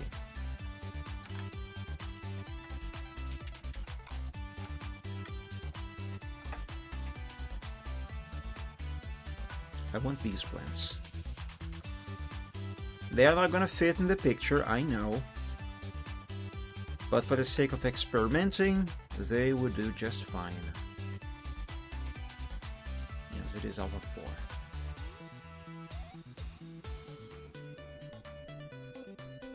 Oh wow, the resolution of that thing is much lower than this one.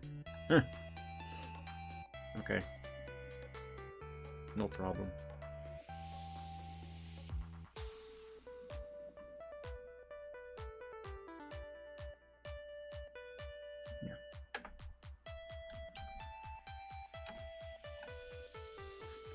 Yeah. You know, that might work. Add some plants here, might work. What does it look like with the commissions one? Oh well, I gotta have these on top of everything, right? Yeah. Well, now that one is a little obstructed. Now that's a new problem.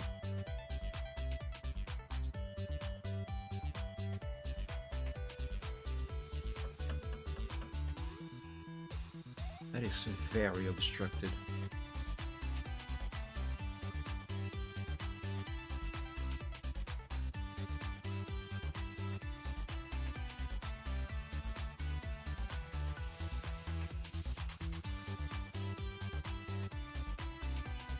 I apologize for the silence, but I'm trying to think very hard here how to solve the wall situation. It looks way too bland with just this flat color. Even after I shade it, it is still going to look very bland. Just to give you an idea, let's apply some basic shading here.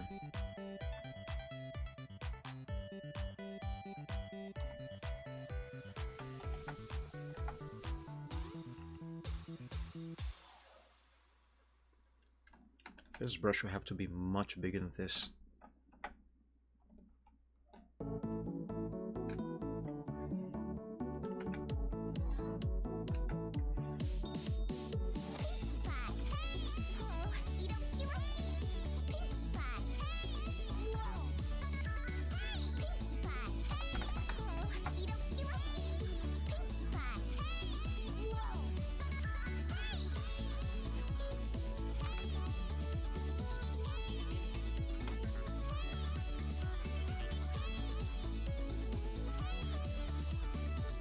There.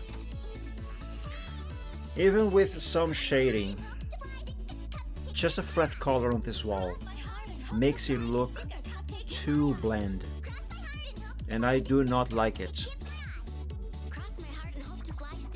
See how bland it looks? It's boring. It sucks. It's not good.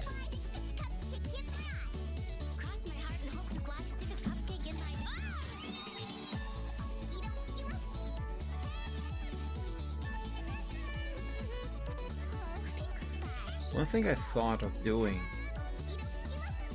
was to, instead of have a three-dimensional word like this one here, and instead of having just something flat stamped on the wall, maybe have a banner hanging in front of this wall here. That would take care of the word in 3D here being weird and stuff, and well, the word wouldn't be stamped on the wall like I had originally thought of doing, and it should hide some of the blandness of this wall. But even that, I don't really think is going to work out very well.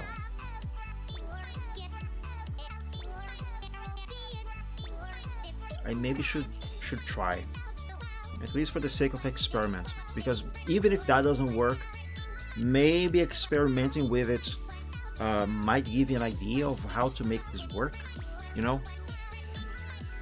Yeah, let's give it a try.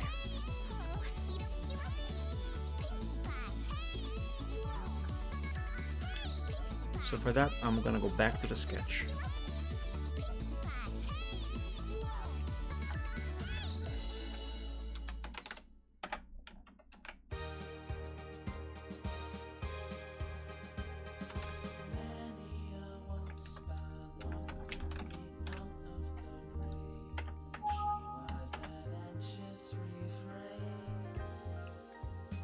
I don't necessarily have to go back to the sketch, but it's best if I do.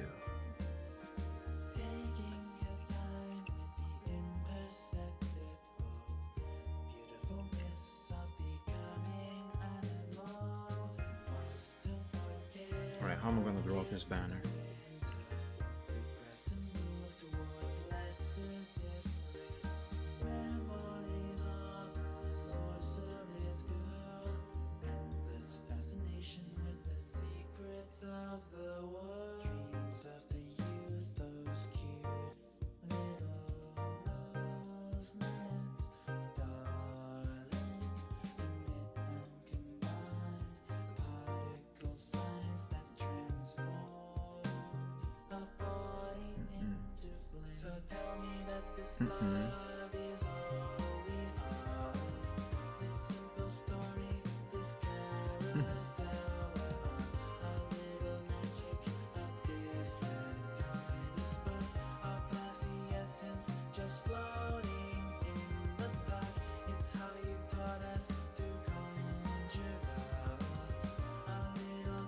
I almost made it meet on the other side.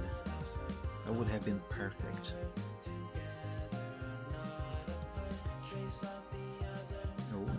No, not like that. Actually, yes, like that.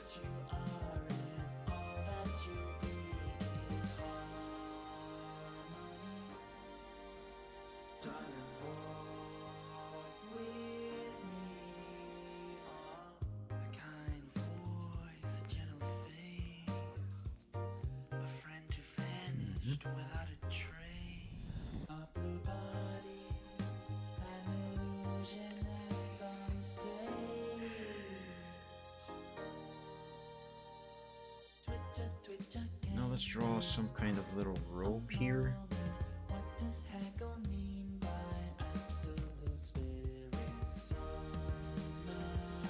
Doesn't have to be perfect because I'm going to send this over to CorelDRAW. This here is basically just for reference.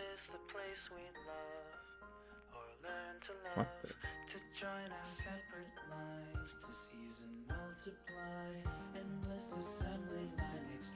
That was weird.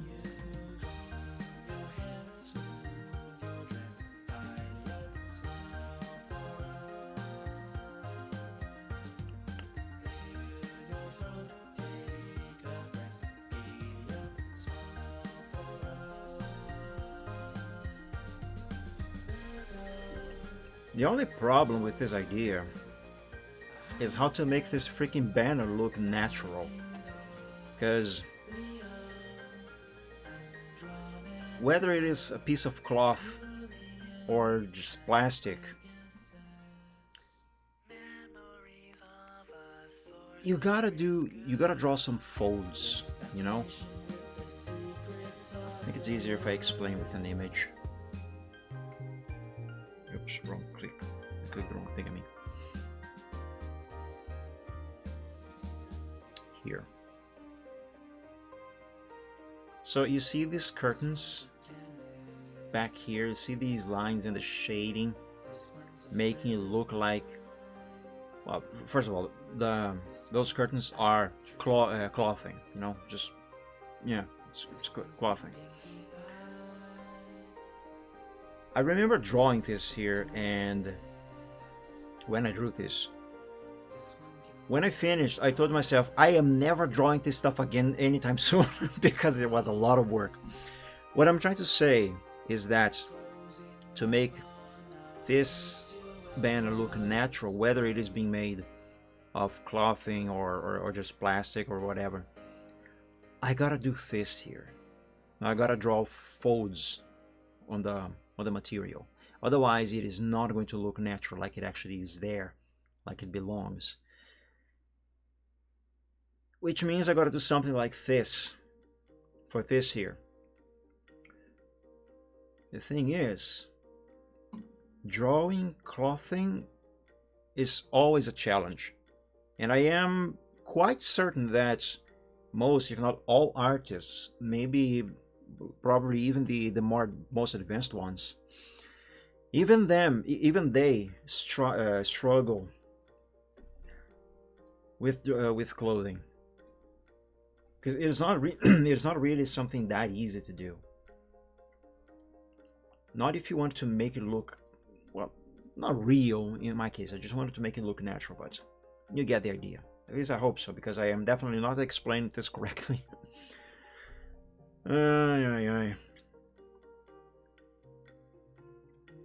So I just have a lot in my mind.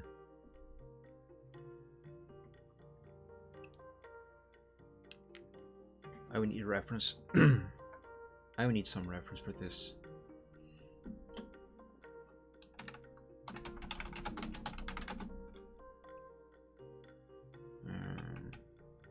Alright, let's begin with this.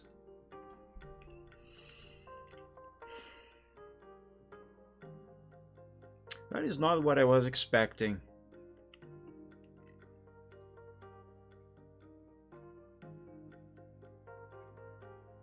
Not at all.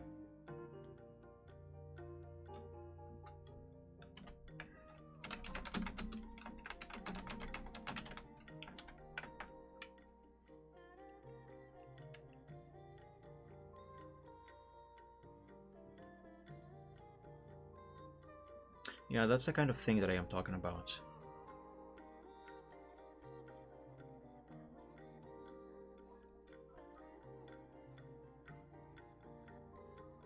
Okay, let's see if this will give me something closer to what I am looking for. Actually, instead of banner, let's try curtain.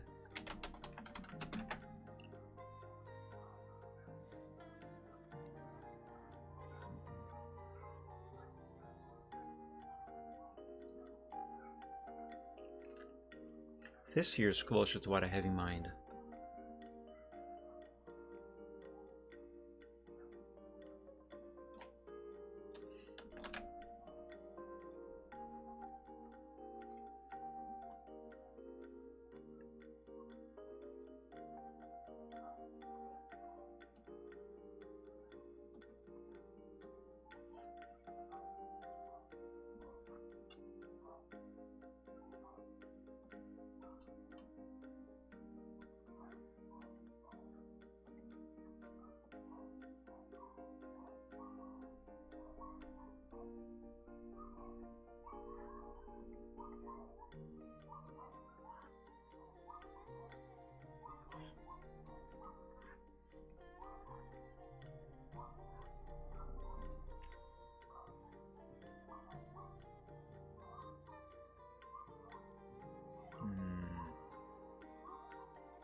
I mean, for basic stuff, I think this is fine.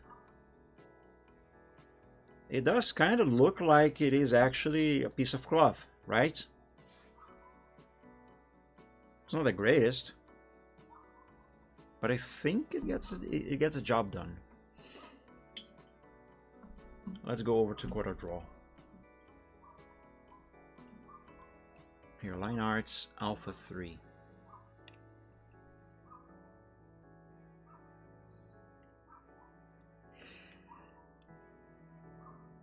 Give it a moment. It is opening the file. It is a big file.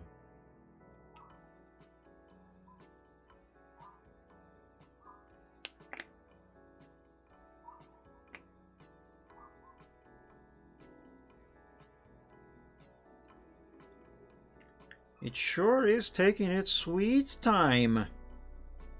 Come on, I don't have all day. There we go.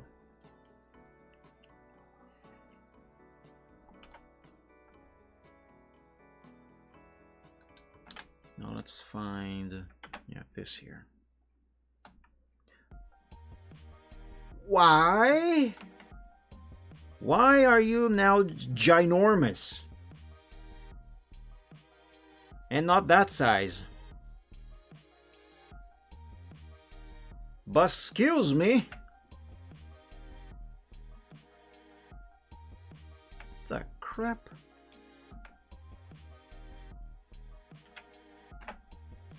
Fine, I'll resize you.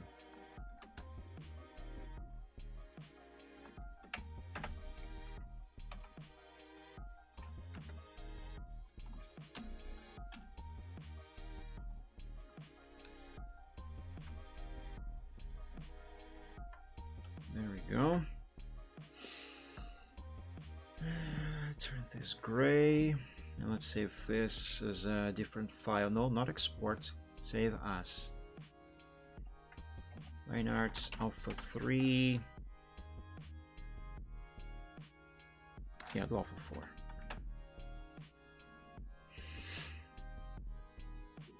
So 4 pixels, right?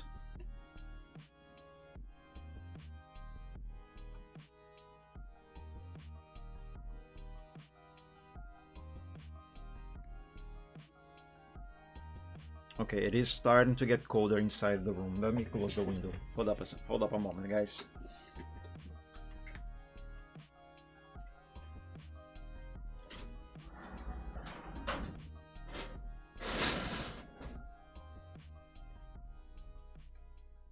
I can feel it in my bones that the weather is getting cold. I know it is getting cold because my bones always ache. All right. Let's begin with this banner. I'm just a girl, I'm just a boy, I'm just a handbag, I'm just a toy. Tell me why do you let me fall? Am I just a number that you like to call?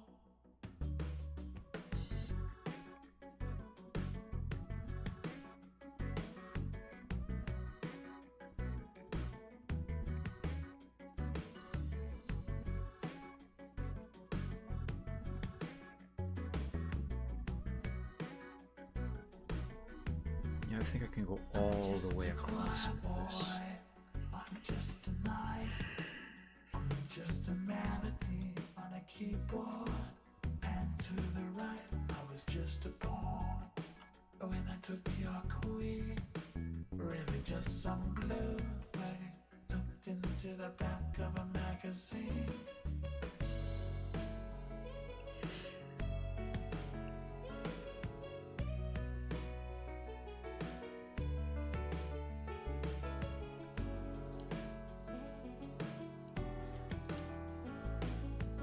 I can tell that I am soon gonna need a haircut.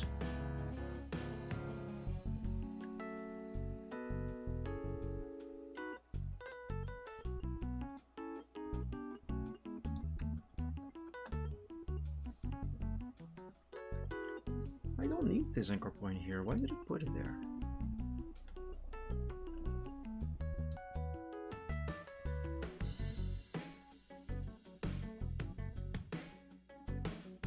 Not now, anyway. Not yet.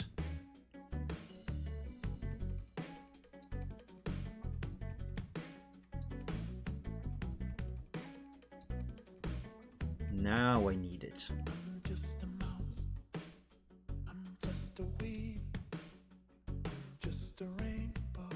I feel happy, but I don't know what else I need. I'm just a trumpet. That's the way it seems. I'm just a bird horse, learning how to play. Perfect. And I'm living inside a dream. I'm just a girl. I'm just a boy. I'm just a handbag. I'm just a toy. Tell me why are you onto me? Guess I'm just some blue thing. I'm not ready and I don't know what else I need. Let's begin by curving this one here on this side. There.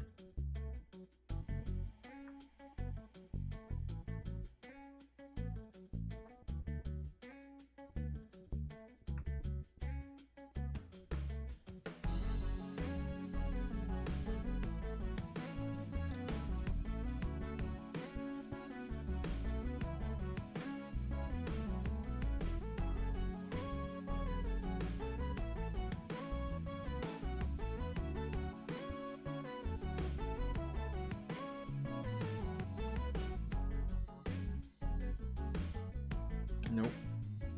Don't delete that one.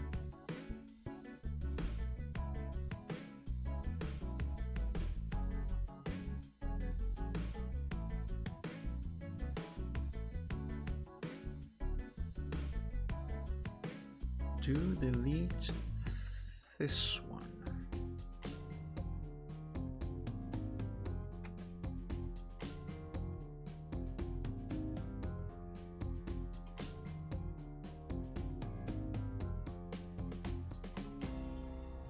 All right, that'll do.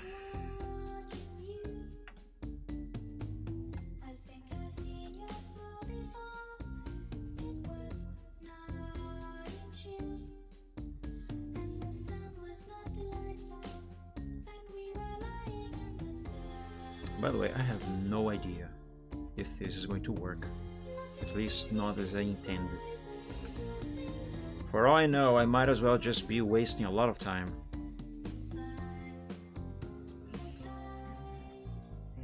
Seems as if something's not turning on. It's hard to know what you never really called it.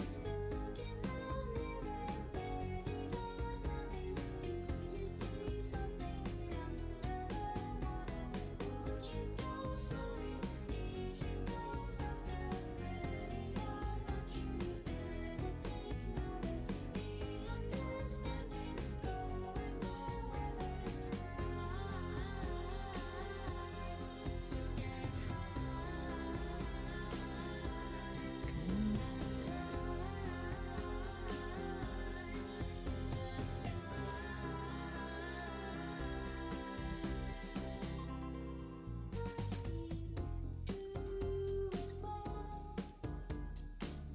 Was there something I was digging for?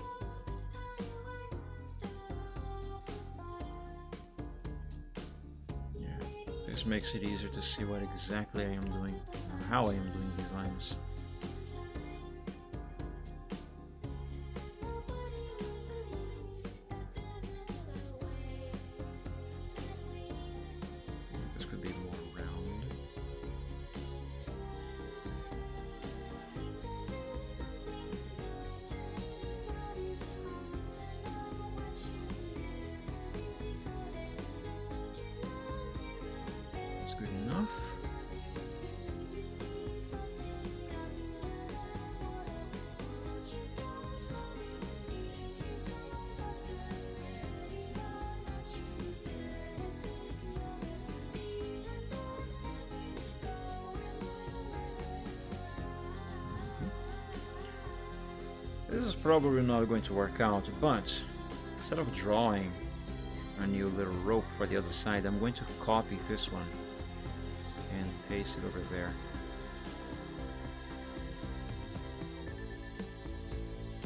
As I thought, the size is completely different.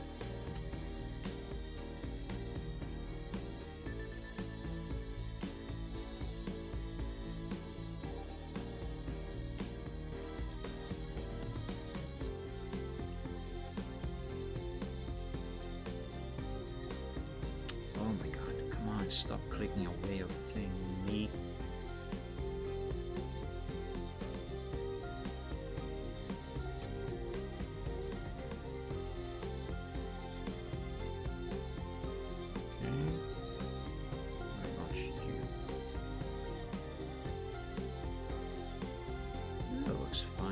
Ish.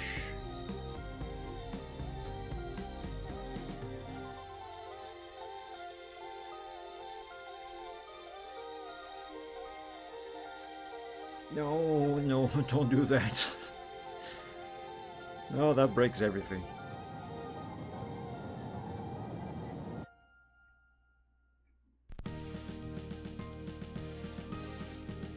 Okay, I think this is good enough. Save. But I'm not done. I've drawn the basic body of the banner. Now I gotta draw these folds.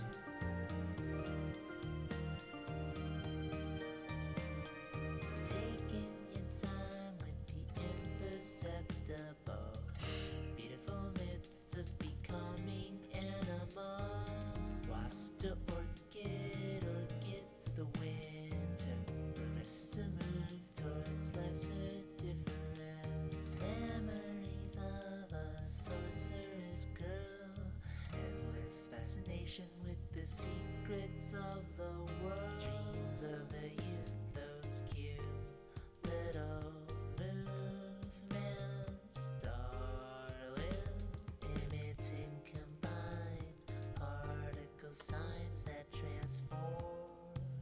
No, that's the wrong one. Into flame. So tell me that this love is all we are. Where's the one from this here?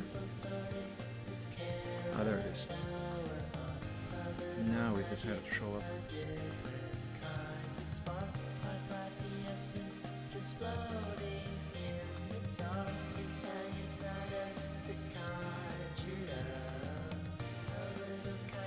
This might be a little more complicated than I thought it was going to be.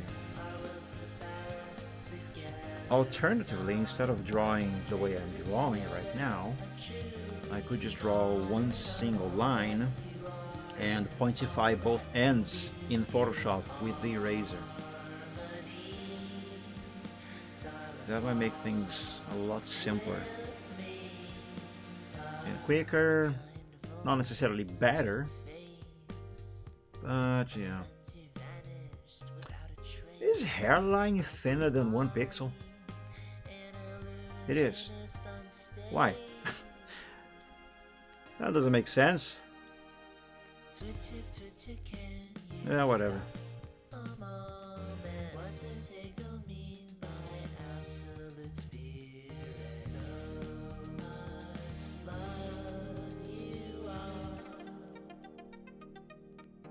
I think I'm gonna need a couple more anchor points for this one.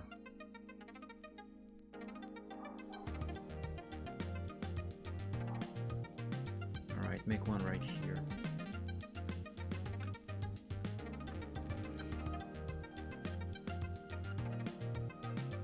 What's everything?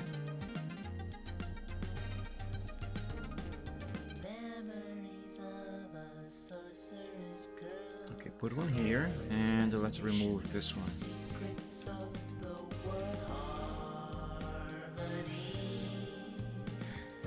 Yeah, that works. Only a bunch more to do.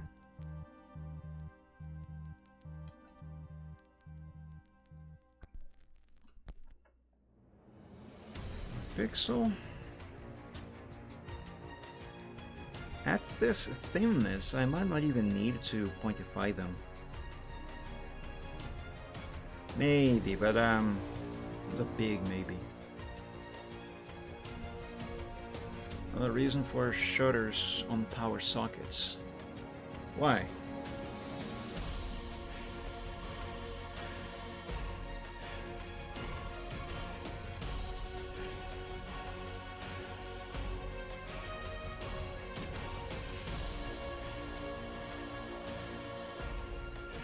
Wait, I just pressed something that I was not supposed to. Okay, I hit F6 instead of F10. I thought I had done something. But no, apparently it doesn't do anything. Good. There's a small moth flying around, which just went into the socket extension on my table. Has it been fried? When you feel it's hopeless, when you think that you lost, oh, I will take your hand and we'll rise up from the dust. Oh, And I could have crawled into the hole and shot out my... Woof! you won't be alone, we're unstoppable. Don't be That much damage by one single small insect. That would have sucked. come back to life, we're still That would have sucked big time. standing up, everybody's gonna see it. Oh, all you need to know is that we're holding on. Even if we fall, we will rise up and we follow the path that we believe in. No, we're not gonna stop until we reach it. Oh, all you need to know is that we're holding on. Went out again. We rise up Perfect funny. We need to replace that thing. Eesh. Sorry to hear that. Man, talk about stuff breaking down and having to replace them. I am absurdly concerned about my fridge. What is happening? Excuse me. Since yesterday, at least that's when I noticed it. It is not cooling on the inside. At least not nearly as much as it is supposed to. And why that is very concerning? Because I have zero money to have that checked, let alone fixed. I don't even think I'm gonna be able to afford rent this month. I don't get it. I've been open for commissions again for such a long time now. I really wish I could have been selling at least a couple every now and then. That would be such a huge help, financially speaking, and also creatively speaking too, because I love doing art. I found an add-on for Firefox, which is basically an alternative player for Twitch. Oh, nice. Rip Bezos' fortune, I guess.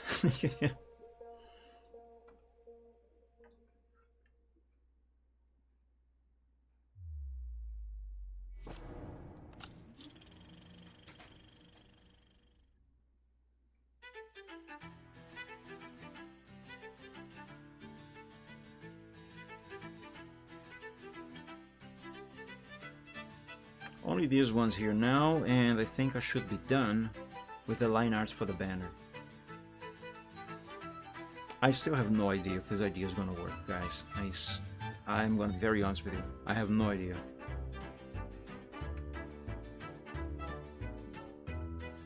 Nice. Thing is, though, I don't use Firefox. I never could get myself to like Firefox. It's not like I have never used Firefox before. I have. I just never could bring myself to liking it for some reason. It just didn't click with me. I have it installed in the event I should need it for some reason.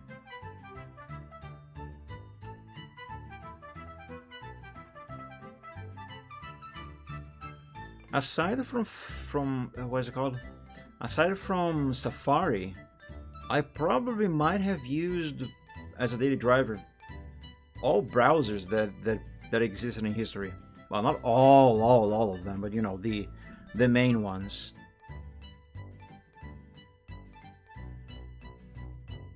I've actually used Chrome since the very beginning, Google Chrome that is. I remember at the time there were talks of people saying, "Ah, this browser is not good. It's not gonna become a thing. It's gonna die out soon and such." I remember there being some discussions, some tech forums at the time too. And I always gave my 2 cents, saying that, no, mark my words, this thing is gonna blow. In a good sense, that is. It's gonna become popular. And lo and behold, I was right. And then it got bad. Man, hard to imagine that there was a time that Google Chrome used to be good. But yeah. Chrome was my daily driver since its inception. But then it started to become bad. I tried Firefox again, I didn't like it. And then Vivaldi happened. I switched to Vivaldi and I'm still using Vivaldi today. I have zero regrets. I don't miss Google Chrome at all. Hell, I think even Microsoft Edge is better than Chrome these days, even though both of them are Chromium based. I actually prefer to use Edge over Chrome, to be honest with you.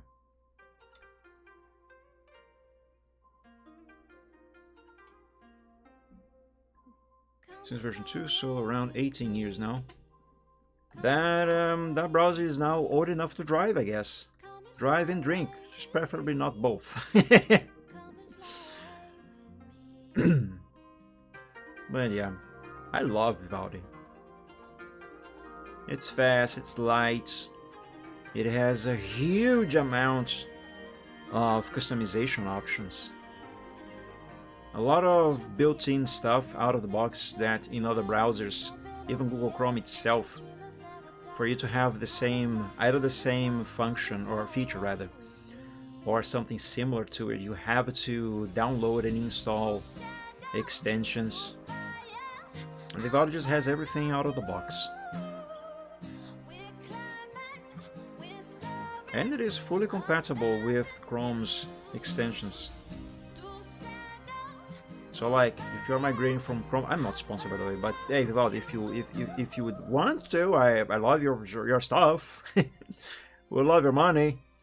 Anyway, so for example, if you are migrating from Google Chrome and not going the Brave or Firefox route, Vivaldi would be a great choice. Every single extension you might have on Chrome, it will work on Vivaldi. Something's gonna bring a change. Journeys we are meant to take. Something at Okay, the have I managed to eliminate the corner? Almost. I never use Chromium-based browsers, especially now with Manifest v3.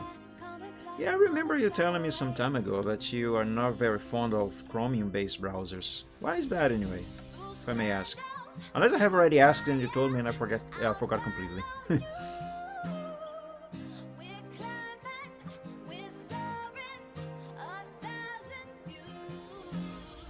Which, by the way, kind of unrelated, but there's rumors that Google might be forced to sell away Google Chrome. I don't know how good of a thing that would be, but it's kind of interesting.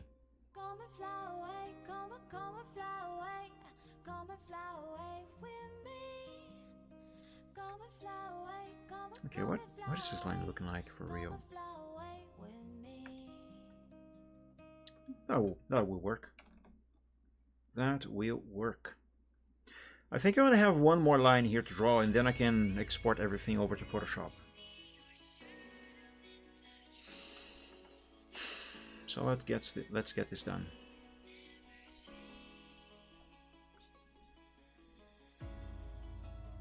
Very good for very good. What, the Google selling away Chrome? Yeah, I think that might be a good thing. Because like I said before, Chrome started great, but then somehow Google made it bad. It's not the worst, sure, but Definitely not good like it used to be.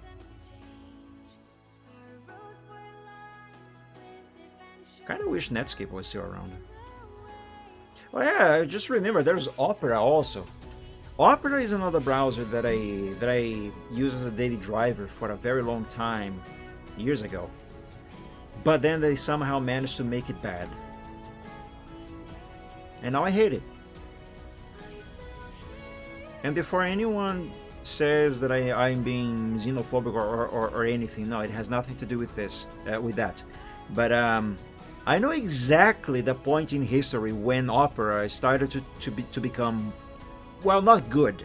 It was when, I don't remember the parent company, but there's this Chinese company that bought Opera years ago. And that was the moment Opera started to become bad. At least that's that was the moment that I started to think Opera was becoming bad. Like, I used to have Opera installed as a browser to just be sitting here on my desktop. Let me minimize stuff. Ugh, wrong button. You know, like I have with these here. Even Internet Explorer is there. I don't even know that thing works anymore. Probably not.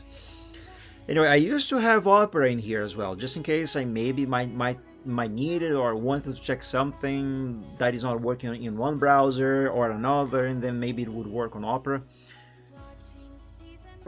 But you know why I removed that damn thing? And one of the reasons why it made me start hating on Opera? It was behaving like malware, you know? It wasn't really doing anything that I could tell anyway. Wasn't doing anything really that I could tell to my computer. But even though I manually disabled the thing to, you know how some browsers like Edge, for example, even if you close the browser, it still keeps running in the background and maybe even puts an icon of itself on the system tray down here, so you actually know it is open. Edge does that. I don't think Chrome does, but with Edge, you can disable it and it's gone. Disable that function in the settings of Edge, it is never gonna, probably never, in my experience anyway, it hasn't happened anymore, but for the sake of simplicity, you disable that setting in Edge, Edge will not be running the background anymore. It will not set itself back to start and keep running, even if you don't know, even if you've never opened that browser the entire day. Boot up the computer, never touch it, it won't start itself. Opera, however, it does. At least once a week. It might have been more often than that. But at least once a week, I would go into Opera settings, disable the option that allows it to start and keep running in the background, you know, and it would set it back to auto start again. It would ignore my manual setting. It was like, you are just a user, you don't know any better. Let's do like this, you know, let's just run. I absolutely despised that. Actually, I despise any software that ignores your manual settings. I despise everything. That's one of the reasons why I don't like Windows 10 as much as I don't like it. And don't even get me started on Windows 11. But I digress.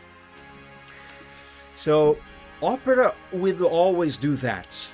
Even if I never open the browser ever, it would set itself to start automatically and run hidden away in the background. Sometimes it would not even show an icon on the system tray, but if I open Task Manager, boom, there was its process. And it wasn't just one process, it was multiple processes, just taking up RAM and CPU and just being a nuisance. So I took that as a malware behavior, because why would it be running in the background by itself without my permission, you know? Who knows what the thing was actually doing? For all I know, it could be spying on the stuff that I type and send it to its parent company, you know, stealing data to sell it then, to later sell it. Anyway, I hate that behavior. I hated it. And I think that was the turning point for me, where I went from just not liking Opera very much I kind of did like it, but that was a turning point on just being like, it's okay, an okay browser. Anyway, it went from that point to I actually hate it, you know. That was awful. Alright, let's read chat because, sorry, I was rambling a lot. Sorry, guys. Manifest v3 makes ad blockers less effective since it locks down certain features ad blockers need in order to work properly. Yeah, that is true, but if I'm not mistaken, I could be mistaken, but if I'm not mistaken, it might depend on the company developing the browser. Like, for example, Microsoft might choose to not have that do that behavior on Edge, or the people behind Vivaldi, which I believe if that does come to Vivaldi, I do believe truly that Vivaldi's developers are going to not allow Manifest v3 cause those issues with ad blockers, because one of the mottos of the Vivaldi team, and one of the reasons why I like Vivaldi so much, is that they what is it again? They give a lot of control to the user. Like on Vivaldi, you can do basically anything you want to the browser, and it's just going to respect your settings. Whatever you want to do, it's just gonna respond accordingly. Like I can even make my own theme for Vivaldi with just a few clicks. I don't have to download anything, for example. And it keeps the settings. It doesn't reset anything. Never ever. So yeah, I think Vivaldi would be fine in that regard. So the only real alternative to all that v3ds is Firefox. As Firefox since version 2 went through its long dip in popularity. And still not, I don't need glasses, but sometimes it's hard to read text on that other screen. Let me just read over here.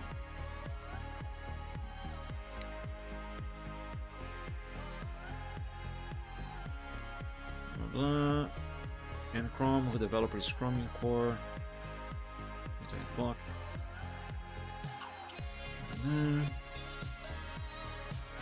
Zerons are just better. Yeah, to each their own. Like I was saying, I've used Firefox for a really, well, not really long time, but I did use it a lot back in the day. I just never could. Somehow I never could get myself to enjoy it, to like it. And I don't really know why.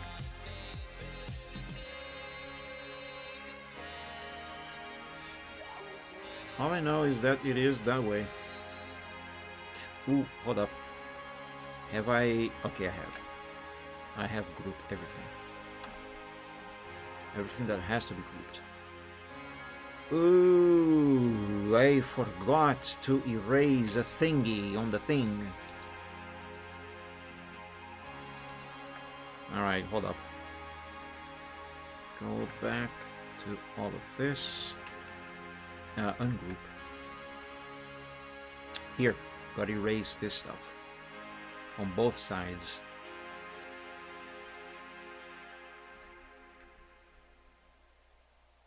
Man, there was a time that I actually preferred Internet Explorer over Firefox. I think the last version of Internet Explorer that I used as a daily driver might have been Internet Explorer 7, maybe 8. Whatever version was the main one around the time Google Chrome was launched. I can't remember. It was either one of those. The auto drop V2 support this month. Let's take a look at that.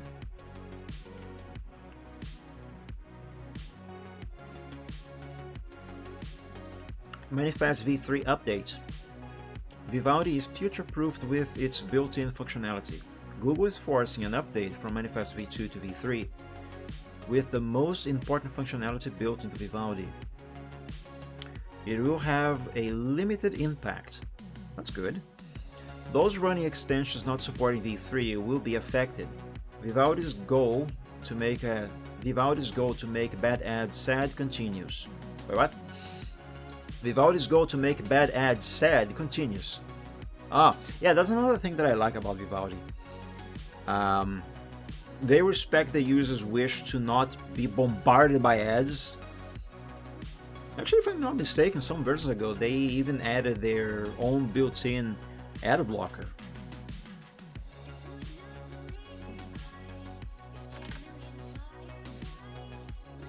Language,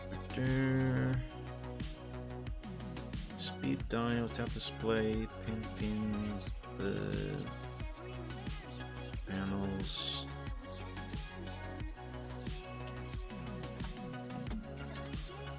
Tracker net blocking. Yeah, it does. It does have it. It might be a bit more limited than actual ad blocking extensions, but they have that as well. Yeah, I don't know. I really don't know. I basically gave up on making that sound work. It's not just that one. It's all of them. I still don't know why. Well, I might know, but excuse me. It might be because my version of Touch Portal might be an older one, but I don't like the interface on the newer versions, so I chose to stick with this one. I would like to test if that is indeed the case, but I cannot run this more up-to-date version of this program on the other PC because that PC is running Windows 7 and Touch Portal doesn't support 7 anymore. Not with the current versions anyway. Not even this version that I am running here runs on the other PC. Anyway, let's continue with this. Read this article in Español. No, thank you very much. Mi no hablo español. Chromium, the open source engine on which Vivaldi is based, has announced that its extension format has changed. Extensions that are not updated from its deprecated Manifest version 2 format will gradually stop working. Many of those extensions are ad blockers. I mean, I would imagine that at least some ad blocker developers would update to work like the one that I'm using, for example.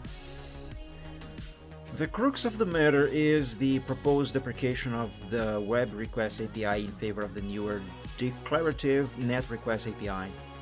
The Web Request API let extension developers intercept all network requests, pause them while they evaluate and block or modify them in JavaScript, and only then begin fulfilling the requests. These are quite powerful capabilities with big privacy, security, and performance implications. The ability to inject... Am I really going to read everything? Yes, I will. There isn't much text here. And this is something that does interest me. The ability to inject code that is not originally part of the extension bundle is being removed.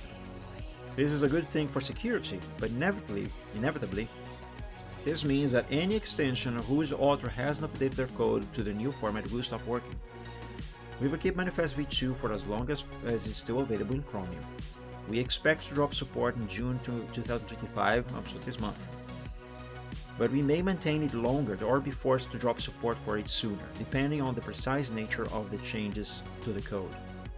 Here at Vivaldi, it's always been our policy to build the most important functionality into the browser, so you don't have to trust an unknown third party and worry that it's in danger of going away.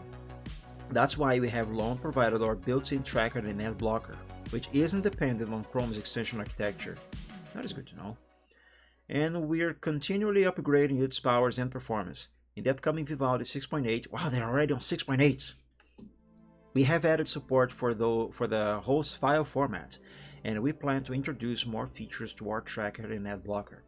Naturally, the Vivaldi tracker and ad blocker is customizable. I love this about Vivaldi. Everything on Vivaldi is customizable. So you can add lists of sites to block, or conversely, which sites to allow ads from if you want to see them and contribute to the content provider's revenue. Yeah, what I'm gathering from this, and I might be wrong, is that Vivaldi will do what they can to still enable the user to have as much power over ads as possible, which is a good thing. But let's see how this turns out for Vivaldi. Spanish and Japanese, lol.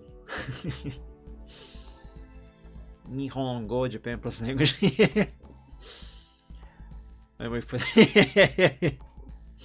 I know what you mean. But yeah, what I gather for that from that is that the developers of Vivaldi, they will try to still keep the user in control for as long as possible, as much as they can. That is one of the things that I really like about Vivaldi. What the? Oh, I clicked the bar.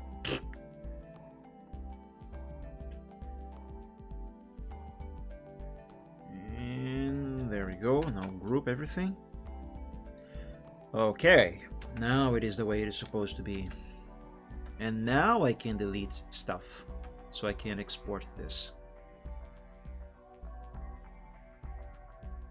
While Vivaldi was in beta, I was using it on and off, because it wasn't still at a point that I considered it to be something that I could daily drive. But once the version 1 dropped, I switched immediately. Amazing. I just love Vivaldi. No regrets. What was the resolution that I am supposed to export this at? 1000? Yes, 1000. Banner line arts. Let's see if this idea is gonna work. For all I know, it might not.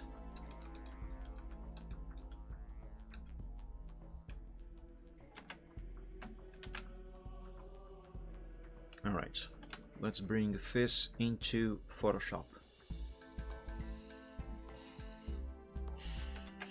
Select all, copy,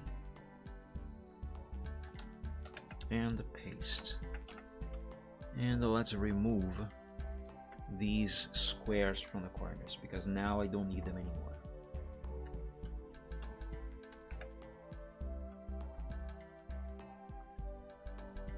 Hide this.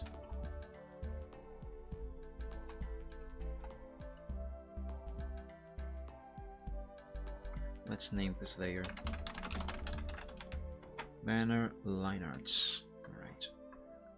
Let's save first. And let's pointify these fold lines. It's not really necessary,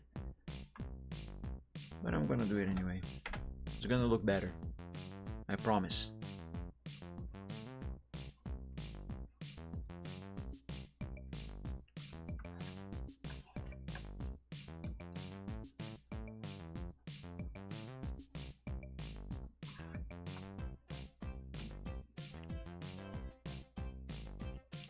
Years ago, when I started drawing my line arts using vectors with CorelDRAW,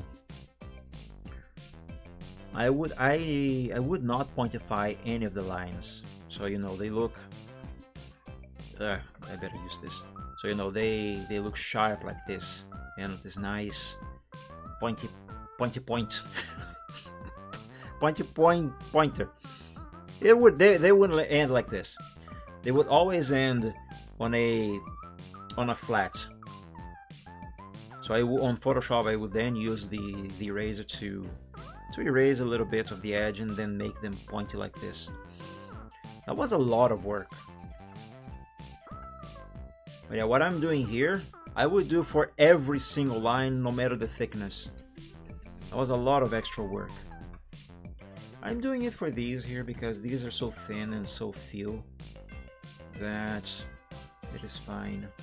It actually would be more work if I tried to pointify them in Corel because of how thin they are.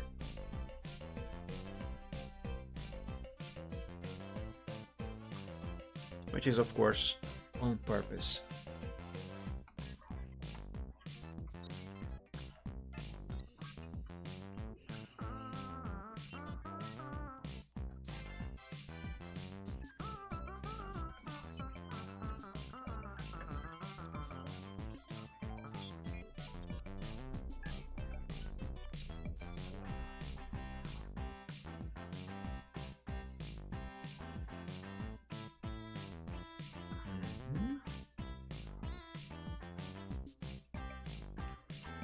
Now hold up, this one is curving down or up? It's going down.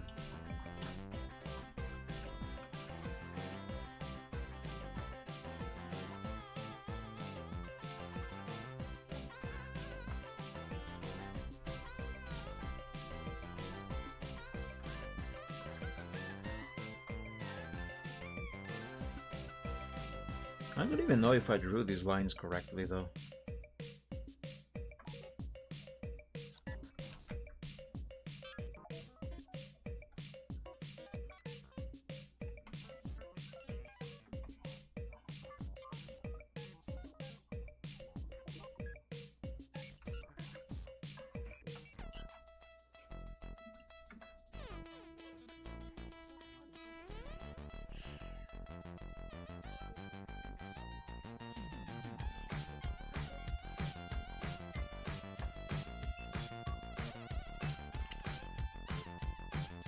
But yeah, Opera. I used to like Opera.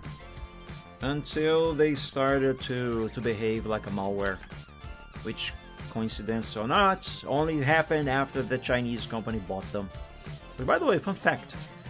The developers of Vivaldi are the original developers of Opera.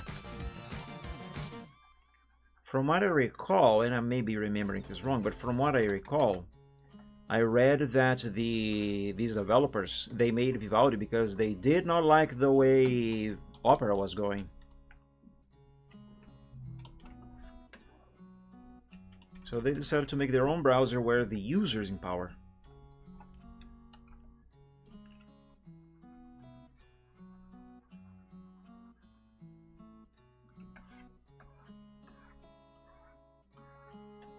And it's great. At least as far as I am concerned, they managed to reach their goal.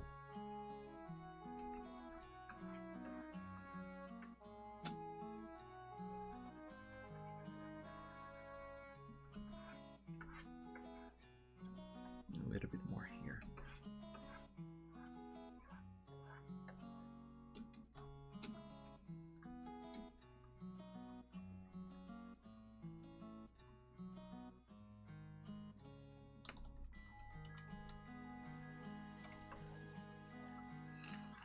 I think that's it. I think that's all of them.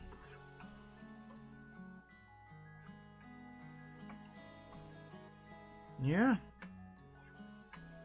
That's all lines. Oh no, there's this one. I'm missing this one.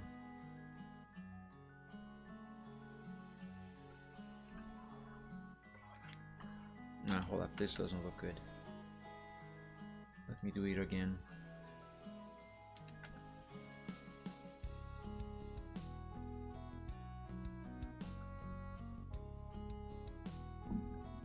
A little bit more here.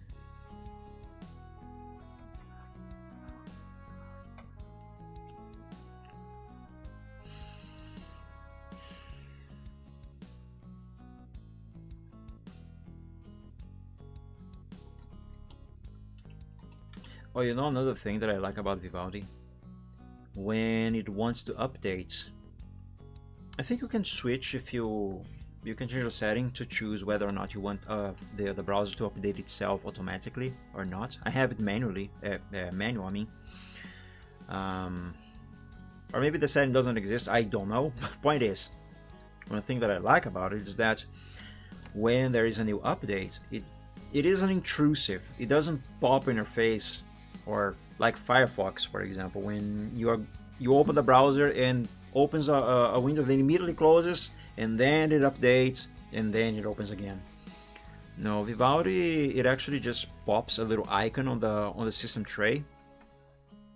It just sits there. It just sits there, and whenever that icon is there, it just means that there is a new update. So the user, in my case anyway, I see that I can choose to update or not.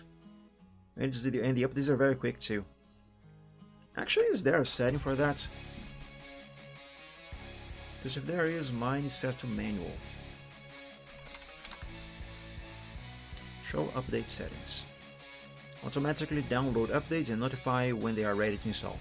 Oh yeah, so that is what it actually does. It does download the update, but it just sits there and waits for the user to choose whether or not to install the update. And when. Like Windows, for example, which when it decides to update, it just does and then reboots by itself. And screw you, user. I'm gonna reboot whenever I feel like.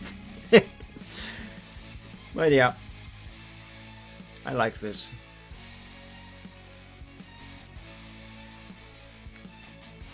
It's good to be in control.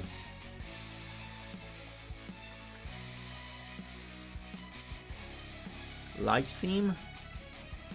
I don't use light theme. This is not light theme. This is my more or less not light theme. I actually have two custom-made themes that I use on Vivaldi, and they switch between themselves depending on the time of the day. So during the day I have this theme, and at night it automatically switches to this one. I like dark themes, like on Windows, for example. I only have dark theme. Everything that can run with dark theme, I have it set to dark theme.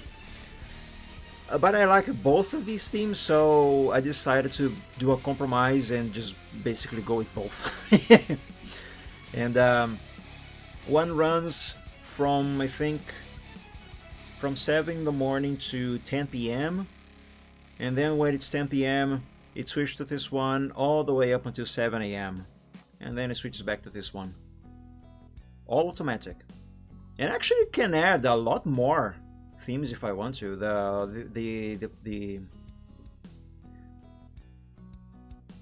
Sorry, my brain had a blue screen. The options for you to customize Vivaldi's appearance are almost endless. Like, I made these themes here. I made them myself, and I love them. I also made these here. Oh, I gotta update that background. But yeah, all you basically gotta do is just pick the colors you want, the images you want, everything you want. Super easy. You don't have to download anything. It's just there. The only program where I don't use a dark theme is LibreOffice. How dare you? But yeah, Vivaldi is the only exception to my rule of have everything be dark theme. And that is not really a light theme that I use there. Not really. But yeah, but if we are to consider that as a light theme, since the other one is clearly dark theme, the one I showed you, if we are to consider that as the light theme, Vivaldi has got to be my only exception to the... That looks like crap. Might be my only exception to the rule of have everything be dark theme.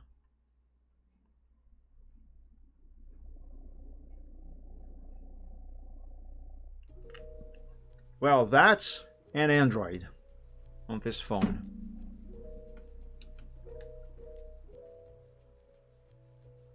I still hate Android. I really miss the days of Windows 10 Mobile.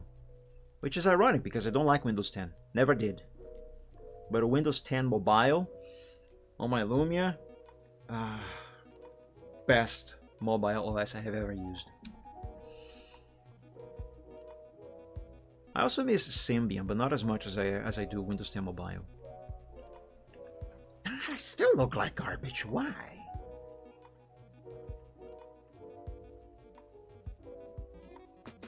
Maybe I need to erase it a little bit from here. No, that's worse. Hey, Jacala! No, today's not Friday. Happy Sunday! Welcome. Thank you for joining. How are you doing? I hope you're doing well. Happy first day of June. Yeah, the month is June. Happy 1st of June.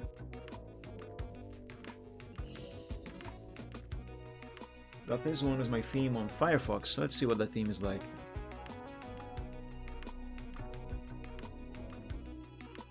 Grovile Dark. Oh, nice.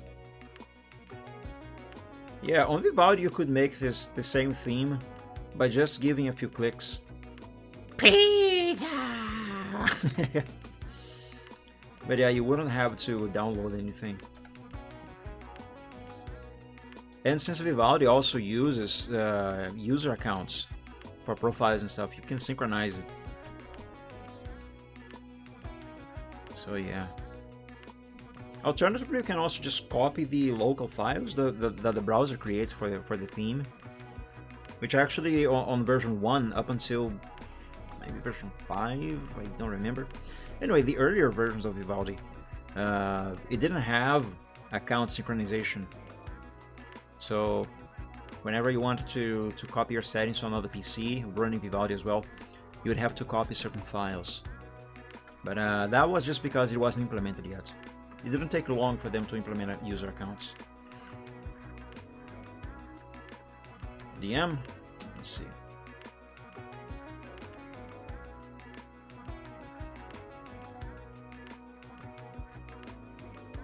Yeah, that looks nice.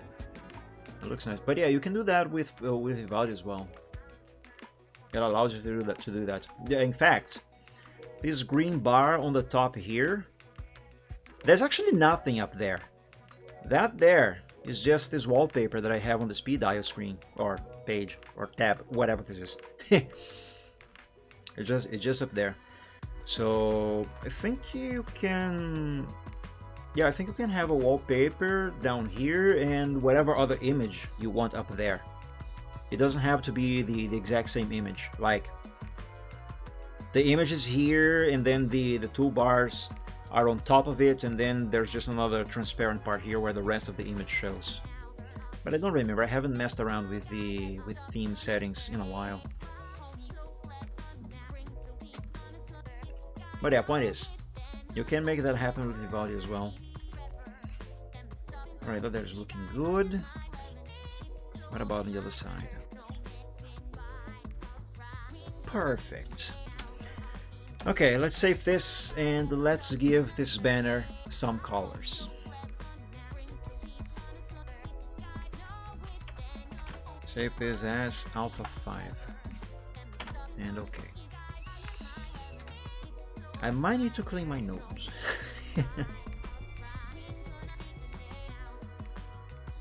Modify, expand by only one, invert, and let's make a new layer here and make that into a mask layer.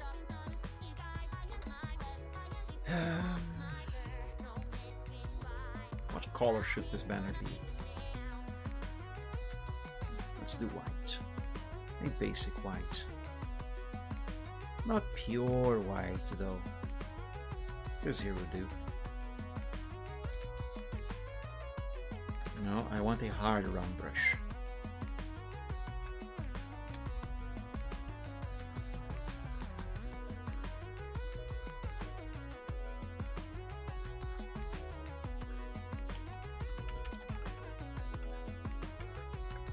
Now for these little ropes. Oops.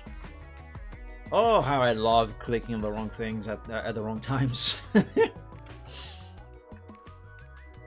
DM again. Let's see. Oh yeah. Yeah, that. There's a reason why today's stream is named the way it is.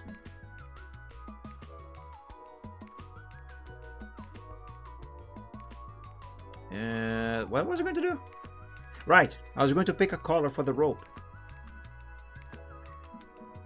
What color are ropes? I guess there's all different colors, right? Yeah, I haven't seen a rope in a very long time. I don't know if you could tell. Anyway, let's go with let's go with something like this. Oh, another thing I really like about Vivaldi, and it's built in, you don't have to download anything or fiddle about with some cumbersome menus like Edge has now, is the option to capture. There, just capture the thing.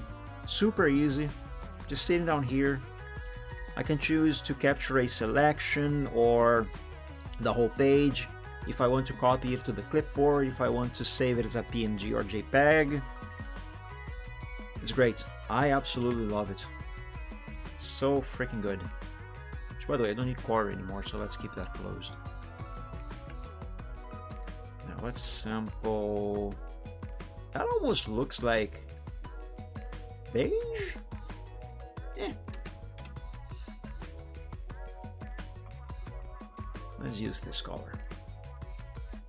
Until I think this color doesn't match very well here, doesn't go along very well, and then I decided to change it, which hopefully won't happen.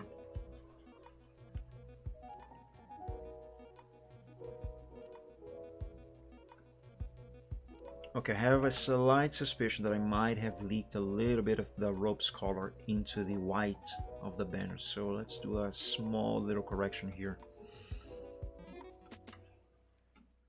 And also here for good measure, even if I actually didn't do it. I forgot to name this layer, by the way. Banner colors. And let's make a new layer over here to save a sample of the colors that I'm using for the banner, just in case I need to go back and reuse these same colors for something.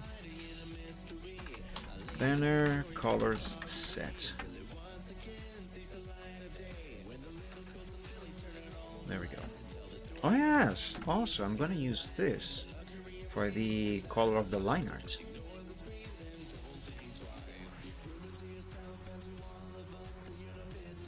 There, that'll do.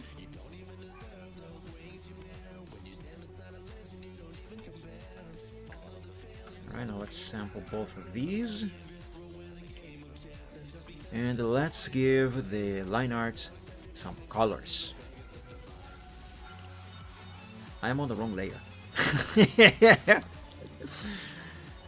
Yeah, there we go. That's the correct one.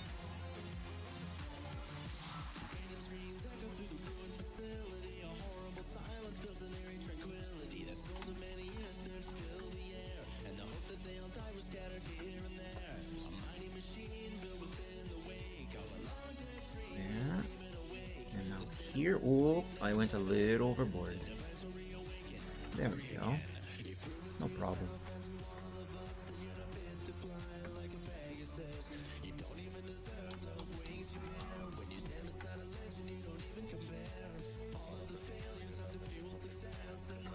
Let me do the other side, so then I don't have to worry about the ropes.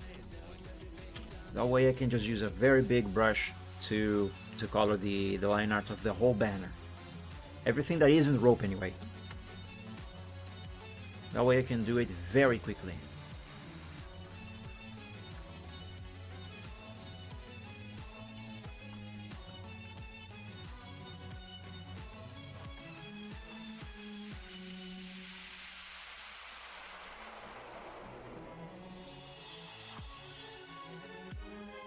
Now here,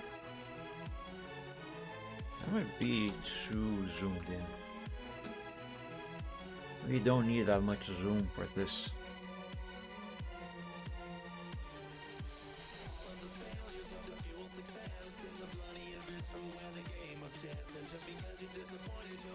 Okay, now I can start switching the size of the brush for a bigger one.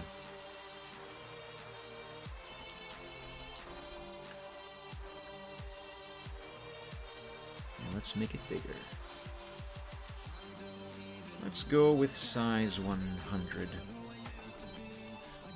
That should be enough.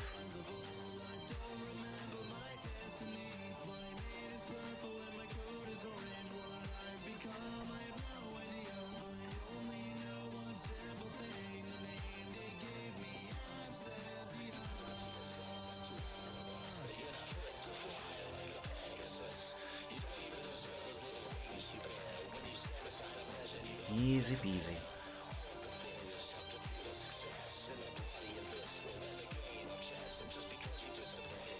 And there we go. The whole banner has been colored. Very good. Now how the frick am I gonna write on it? Because you know, I have the letters on the banner. They will have to match the shape of the banner. I can't just write and have them flat, you know. You guys remember my ramblings about applying textures and never warping them to make them look like they actually have the shape of the surface they are covering. I even gave you examples and such. But do that here is going to be so much trouble.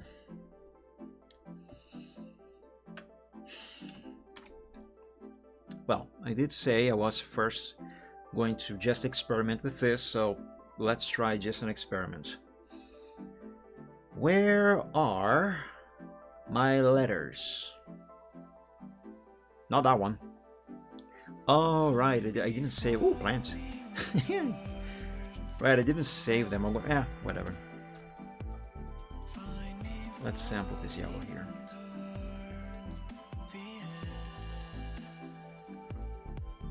Make a new layer here. We can hide the banner cover set for now. Let's begin with something simple. Coffee.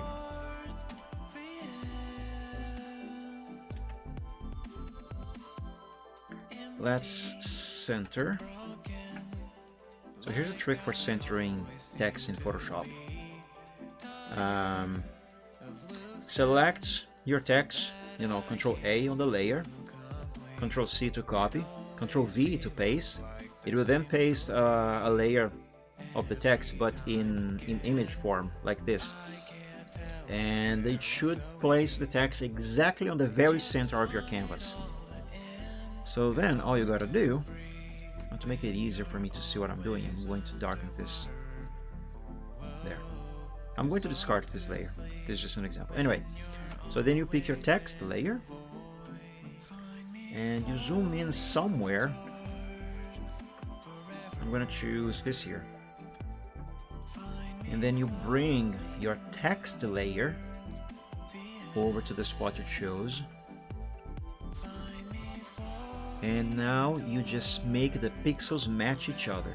You can use the keyboard arrow keys for this. So there, I think they are matching. So now if I hide and unhide layer 17 here, yep, they are matching perfectly. Okay, goodbye layer 17, you've done your job. Thank you very much. So now this is very centered. It is as centered as you can get. Though I don't need it up here, I need it down there. So now, while holding, press V to enable this tool here. While holding Shift, I will drag it down to the banner. And now I can resize it as I please.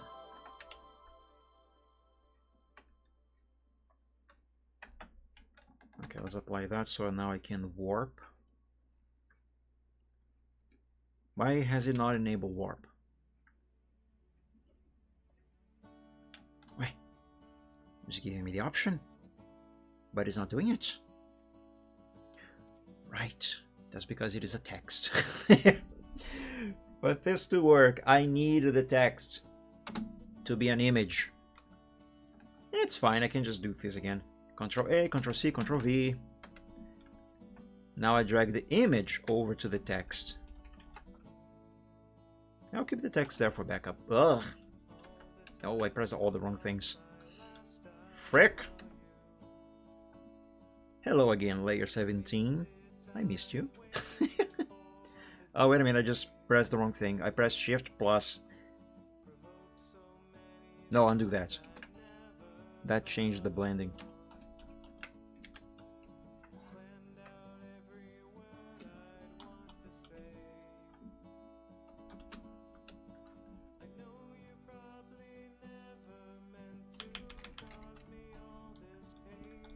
Almost there. I think I did it. Yep, I did. Okay. Excuse me. Now let's hide the text version of this thing. Oh god, excuse me. And now I can warp it.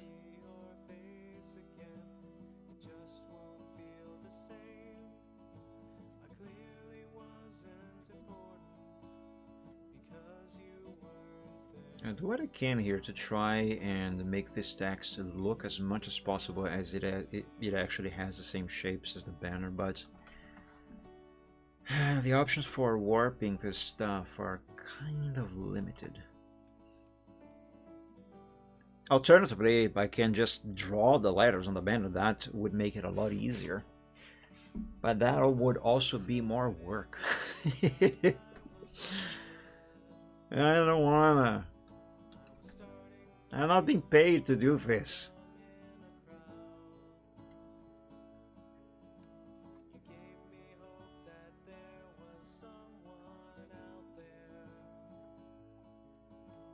Which, quick reminder, since I talked about being paid, I'm still open for commissions, guys. Pay me and I will draw it. I'll draw whatever you want. Well, save exceptions.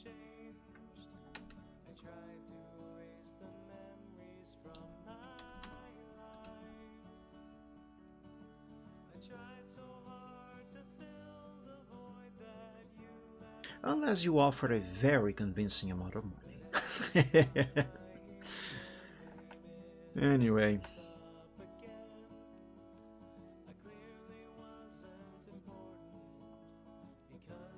Since this is an image, actually, a rasterized layer, I might be able to make these letters more warpy individually.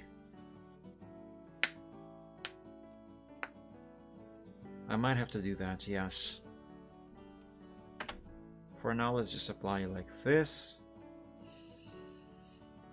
And I have no idea if this is actually gonna work well. Let's make a individual selection. But it's going to select like Oh, I can do this. Yeah, there we go. Now I only have the K itself selected. Would you believe if I told you that when I was a kid, I should probably give you some context, right? So for those of you who don't know, I live in Brazil, and therefore my native language is Portuguese, Brazilian Portuguese. But anyway, context out of the way. Would you believe if I told you that when I was a kid, officially, the alphabet they would teach in school would not include the letters K, Y, and W? Yeah, our alphabet didn't have those.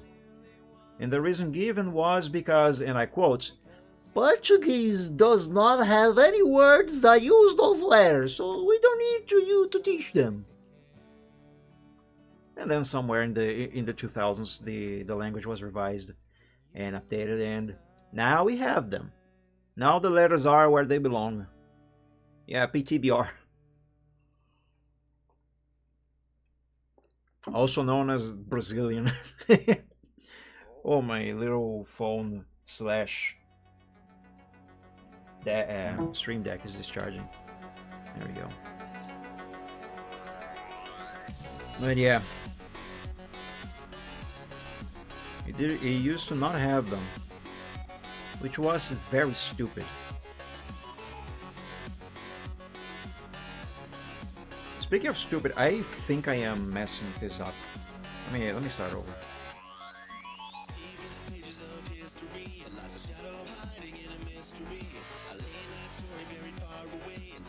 Well, first of all, I need to understand what the shapes that I am working on here are actually like.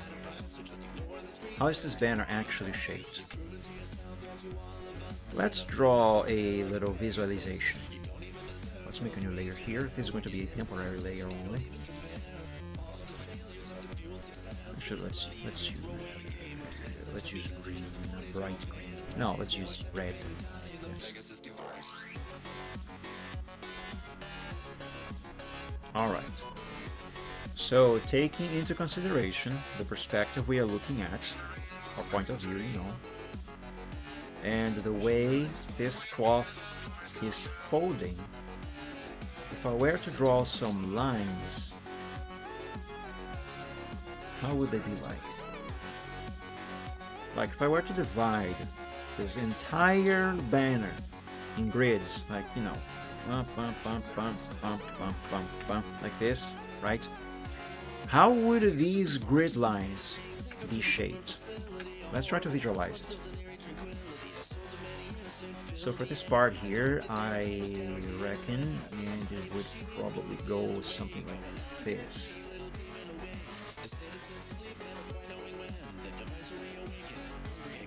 It doesn't have to be perfect also.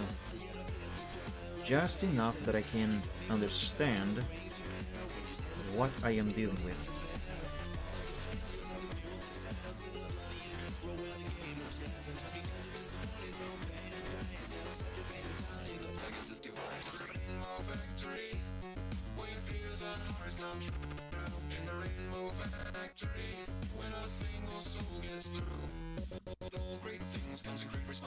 So now let's draw some horizontal lines. Let me do another vertical here.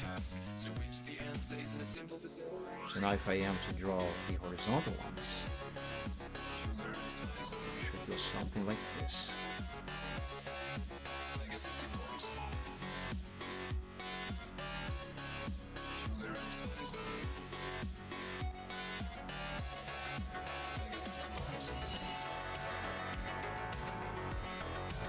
Now here, we should have something like this. Man, that's a loud motorcycle. I hate motorcycles.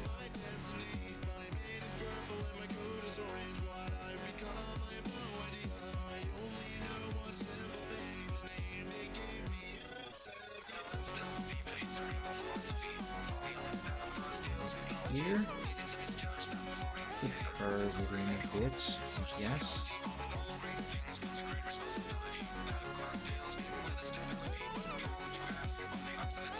Yes, that for this part. Might go like this.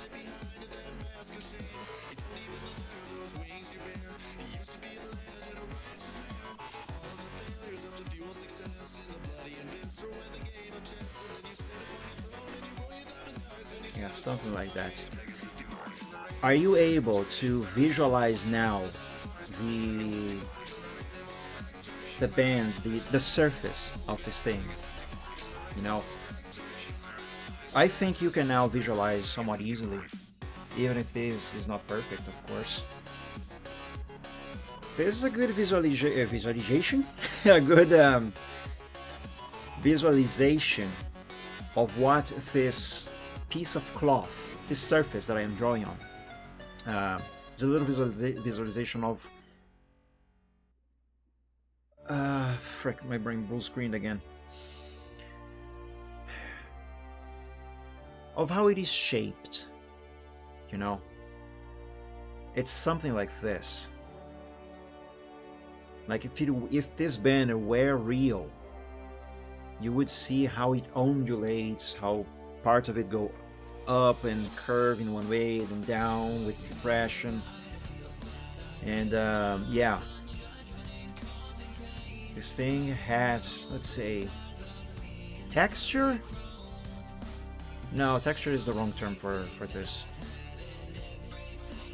What is it? It has shapes.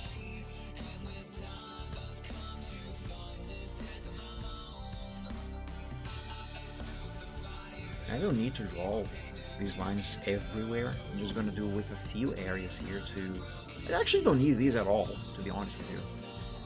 But I'm gonna have them anyway, some of them, as reference. Like, how could this part here fold?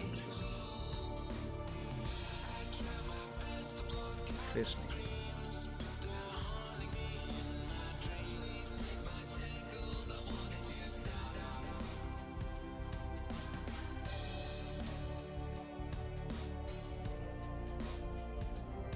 I am drawing a different layer, right? Yes. It would be very bad to do all of this now and realize I was drawing on the wrong layer. A layer that I am not supposed to change. Not with these anyway. Actually, I think this part here should curve inwards. Yes, it does. That's how it started over there. Just not too much.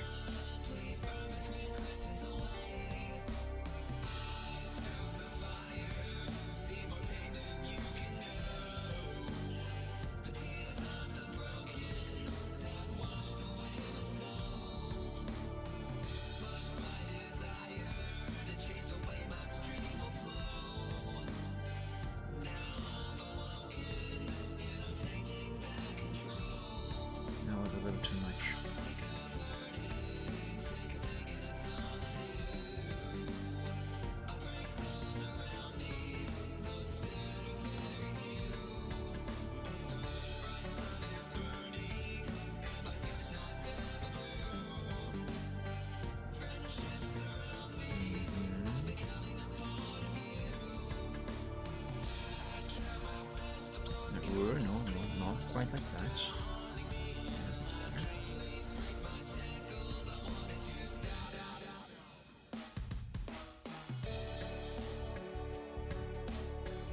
Actually, maybe this one should curve like that. You know, it seems to make a little more sense, but no.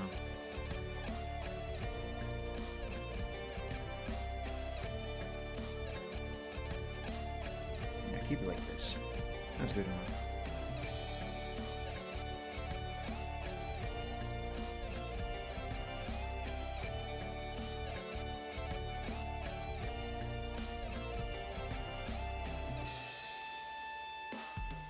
Now here we go kind of like this.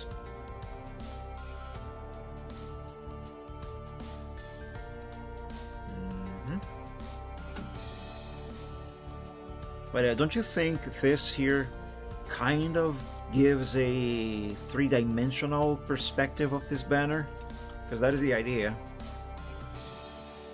Anyway, I said I wasn't going to do this for the entire whole thing, only a few parts, but I'm gonna do for the entire whole thing, and not just a few parts. I can't help myself.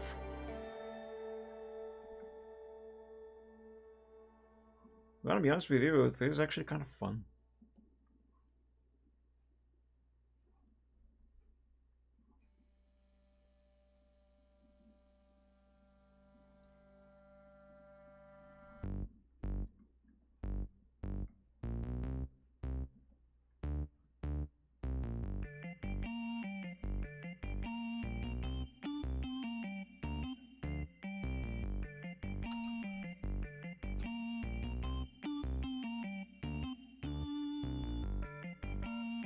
Should I do like this maybe? Nah. We are looking from this side here, not from this side.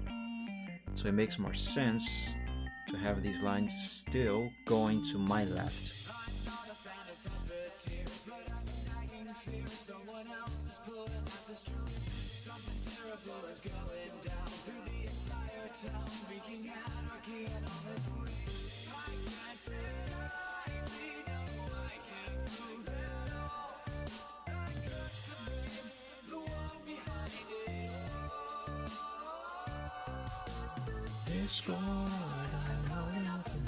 Slipping in the middle of a summer afternoon.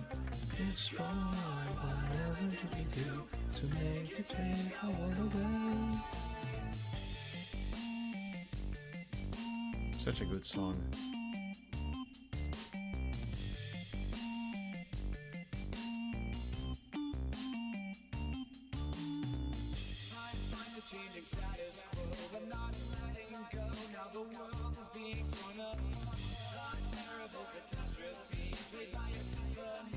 This bit here, I think I'm going to curve this fold inwards.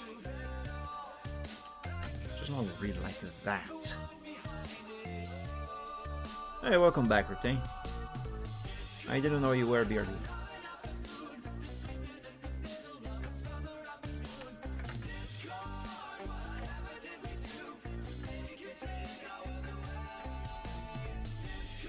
A large moth.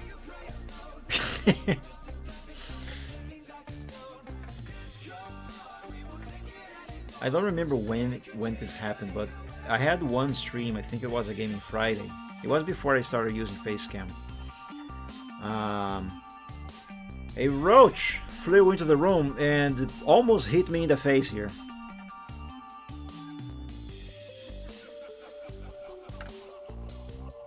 Needless to say, I committed bugicide on that day. No regrets.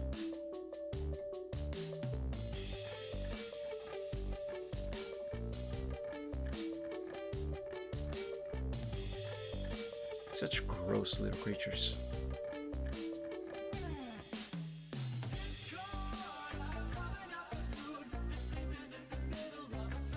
Now here, this could curve like that.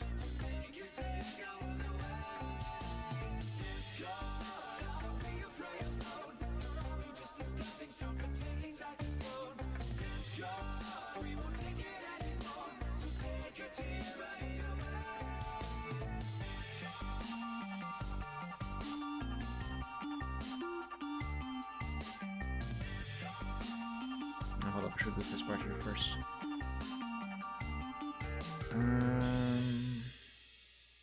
Yeah, like this.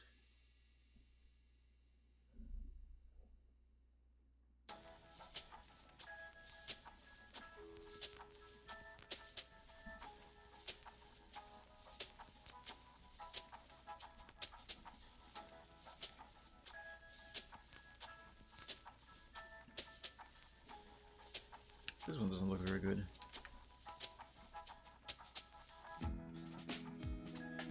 It's kind of broken.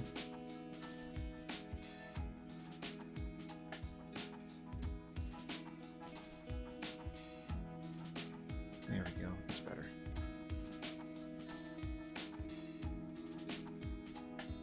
Okay, now for the horse. Oh yeah, I'm forgetting this part here. Hold up.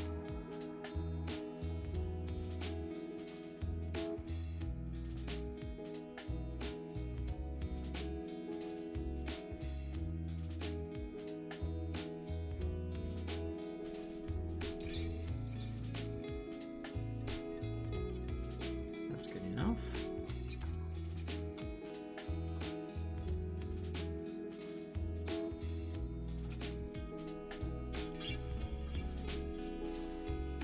I don't have to do all horizontal lines. Just a few of these should be more than good enough to visualize the depth of these shapes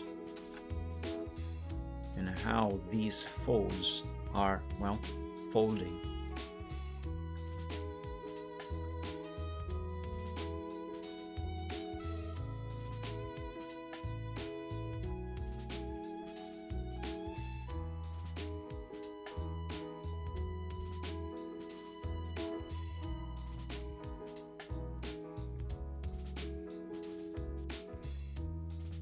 I said I don't need to draw all of them, but I am drawing all of them anyway.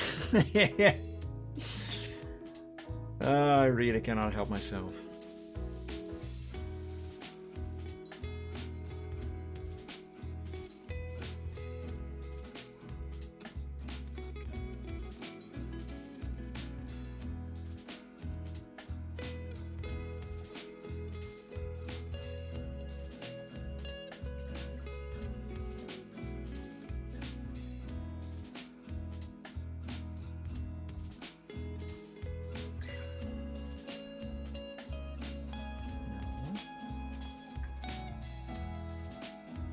Went a little too far there.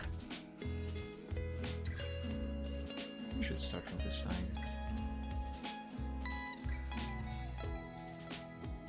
Yeah, that's much better.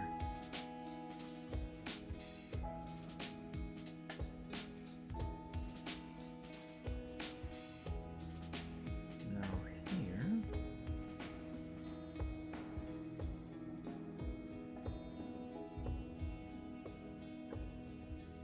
There we go. I forgot this part.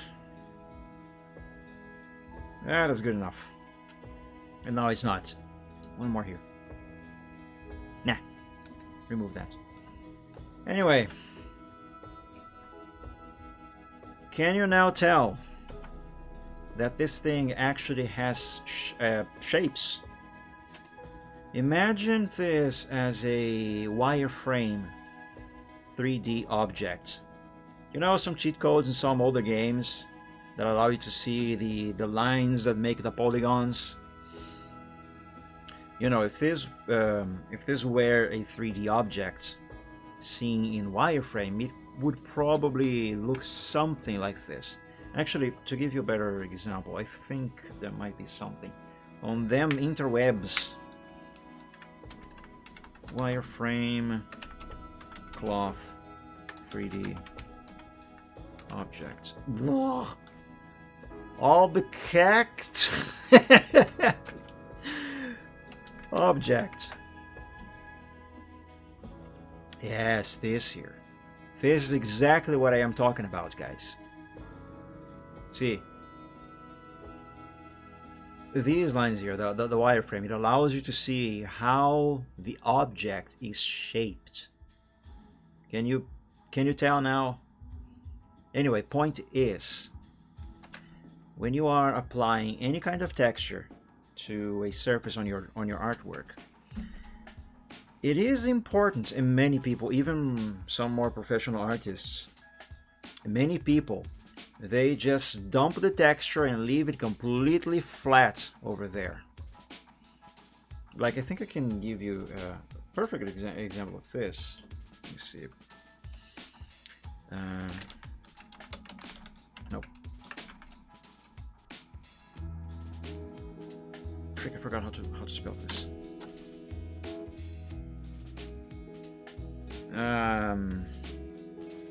Never mind. It's not important. Point is, when you are applying any kind of texture, whatever it is, do bear in mind how the surface you are working with is shaped. Because many people just dump the texture, don't care for shaping it according to the surface, and it just looks unnatural. It doesn't look natural. Also, I'm clicking the wrong thing.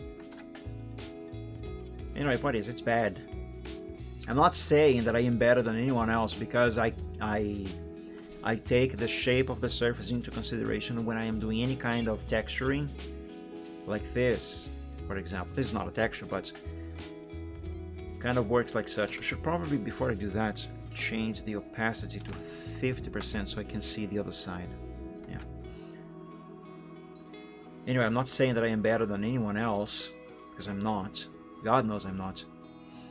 I'm just saying that this is something that if you care for on your artwork, it is going to add a lot of value to it. Not necessarily value per se, but is going to make your artwork look a little more natural, whatever the texture thing you are doing there is, whether it is an actual texture or just some text like I am doing here right now. Though I don't think I'm going to be able to shape these letters exactly as I would actually need them to be shaped on this banner, but if I can at least make them close to how these shapes should actually be like, then I think that is going to be a good thing. Should hopefully be just enough. Like down here, for example, the shape changes very drastically from this point here. I might have to redraw this entire part, because just have it like this is not really going to make much sense. Unless, maybe, I can do... no, I don't think it's going to look good.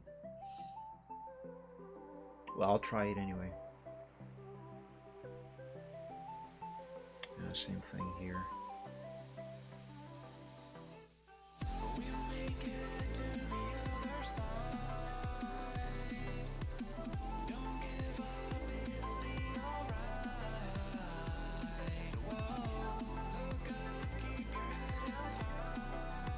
Oh, what I was trying to say is actually, if you bear in mind and try to shape your texture or text to match the surface it is being applied to, it will make your artwork look more natural, like that thing could actually exist, could actually be there.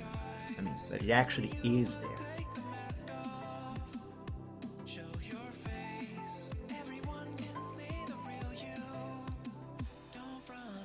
See how the grid lines on the warping here are almost matching the grid line that I drew on the banner? I think that means I am on the right track.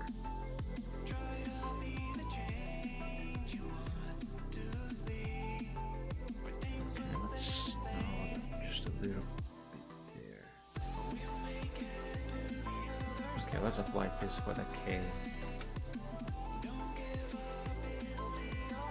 Let me try the same thing now with the O.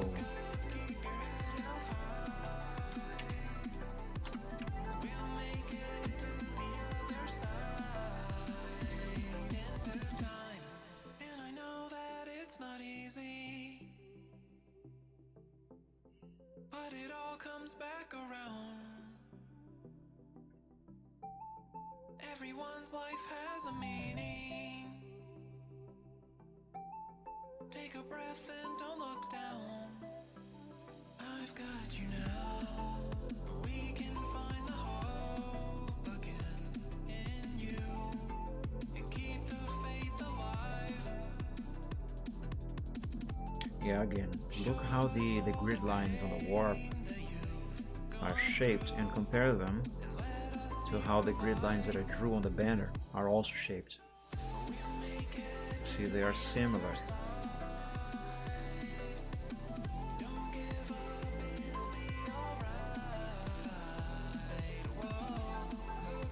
Alright, this should be enough for the O. Let's try the F. The word commissions is going to be a nightmare to do this on.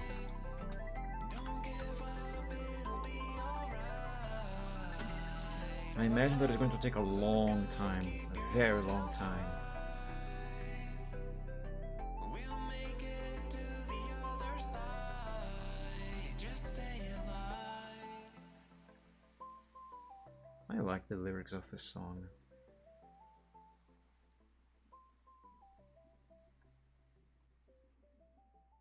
They almost speak to me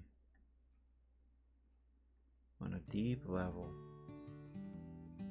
Okay, this part here is not going to plan.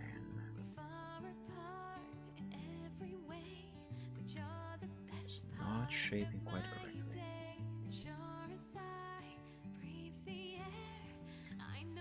But again, I did say that my options for warping this to make it match the shape of the canvas, they are a little limited. So the best that I can do here is at least approximate to these shapes.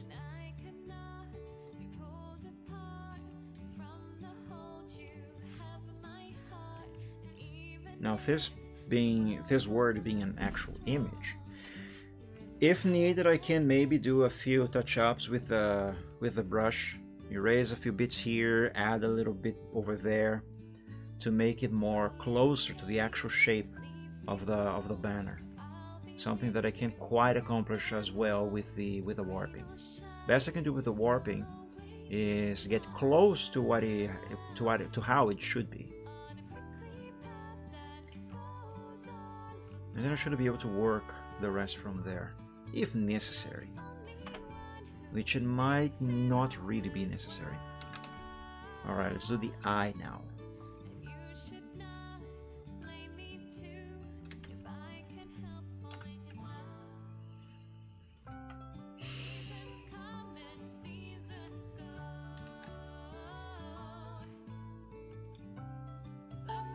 Don't ding at me, Photoshop, just do the thing.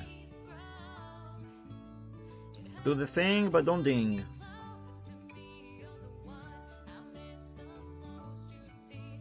Don't ding, I told you not to ding. You're not allowed to ding.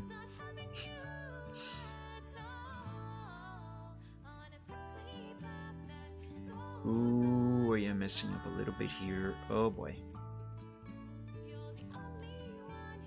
Okay, that's better. I wish there were more points where I can click to shape, to warp, you know, whatever object I am warping. I wish there were more options. Yeah, this part down here, it definitely needs to go that way.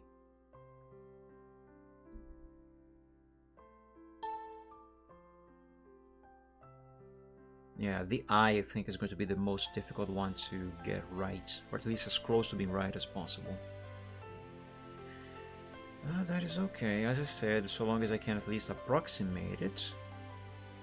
The rest can be worked on manually if necessary.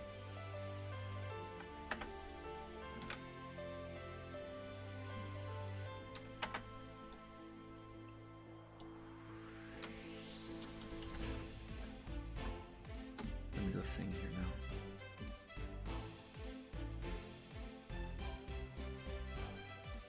Let's try to make this word look like it is actually printed on this banner.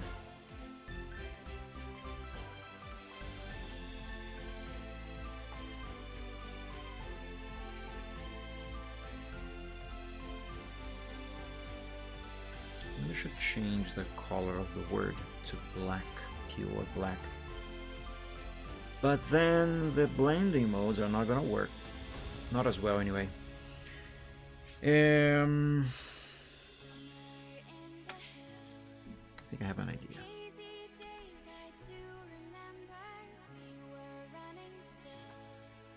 This. No, let's make it gray.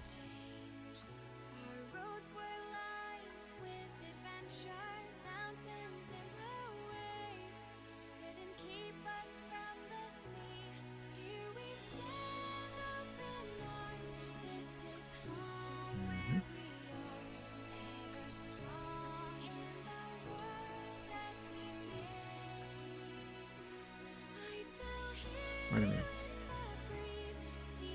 Okay, for a second I thought I had put the word layer on the same layer as the grid. I should name this. Call that grid and call this just coffee. Why whenever I am writing coffee, even though I hold shift to have an uppercase K, it does a lowercase k? That is so annoying. Okay, now I can mess around with the blending modes. Let me hide this grid.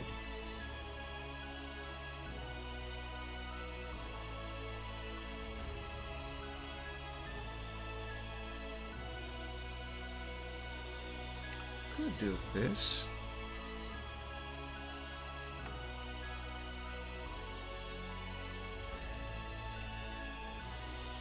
Or this one. Difference.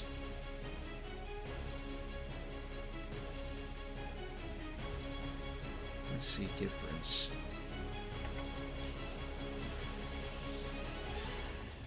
The reason why I want a blending mode on the text is so the lines of the bands, the folds rather, they can show. I'm later on, if I actually stick with this idea here, later on I might just disable the blending mode on the word, because shading is going to play a huge part on making this banner more believable, like it actually has these folds, like it is actually a piece of cloth, you know.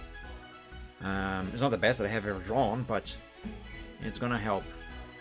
I just hope it's not gonna be as much work as those curtains were those years ago on that commission. Where is that? Man, am I blind? Oh, there it is. Yeah, this was a lot of fun to work on, but it was so much work to shade these curtains. It wasn't a lot of work to draw them or to color them, but shade them. Oh my God, that was a lot of work. But I dare say they look very good. I still think these look very good. But yeah, point is, you look at this, sure it's not the most perfect thing, it's not the best thing even. But you look at this, you can tell, those are curtains. They have shapes. You know, and all of this is achieved with lighting and shading. On top of the actual lines as well, of course. But the line arts are not actually necessary to be here. I just don't really know how to draw without line arts just yet. Anyway, it's just my style.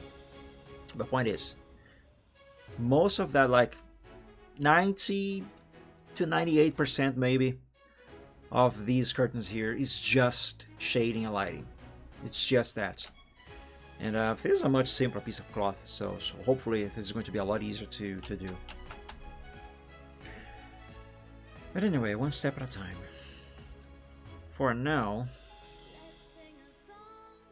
I think I should save and wrap up here for today because I'm a bit tired.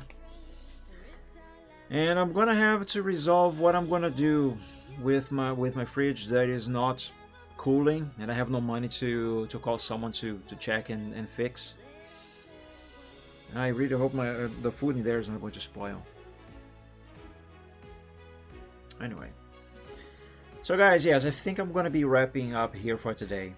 Thank you all so much for joining today's stream. I hope you enjoyed it. I hope you had fun. By the way, I might play some more SimCity Enhanced CD-ROM on this next Wednesday. That game is kind of fun. I'm actually kind of enjoying that. The cutscenes, oh my god, that is such a 90s thing. So corny, so cringe at times, but it's kind of enjoyable. I'm gonna be honest with you, maybe... I don't know, maybe I'm just a boomer.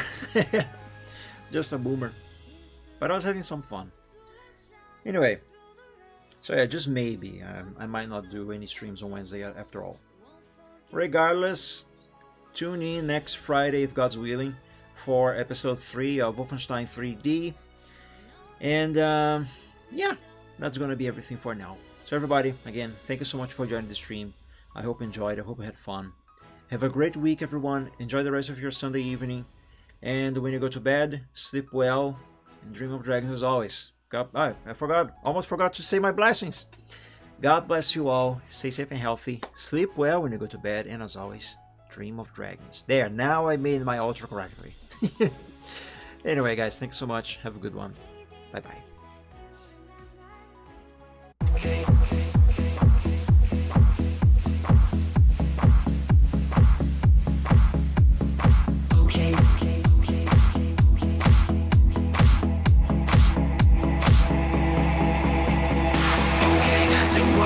Some problems and we don't know what to do. You've come to find your feelings and exactly what you knew. The odds are stacked quite poorly if without a winning hand. But bear in mind your bearing's only worse if you don't try. Don't bet on taking trips because I'll turn your trips to trash.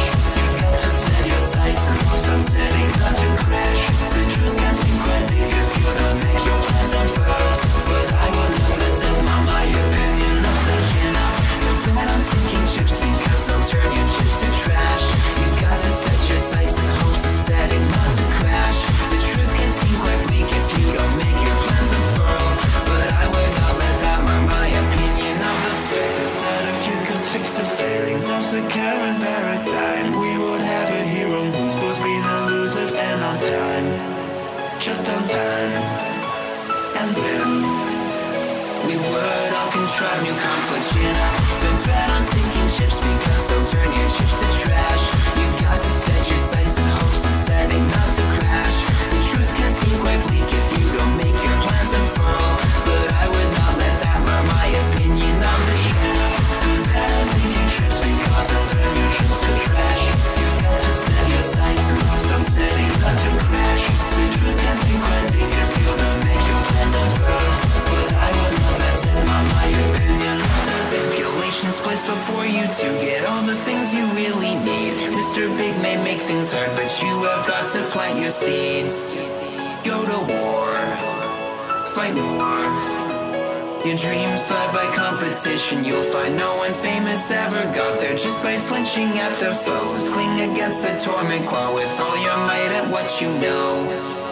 Don't let go, just grow. Don't wait to play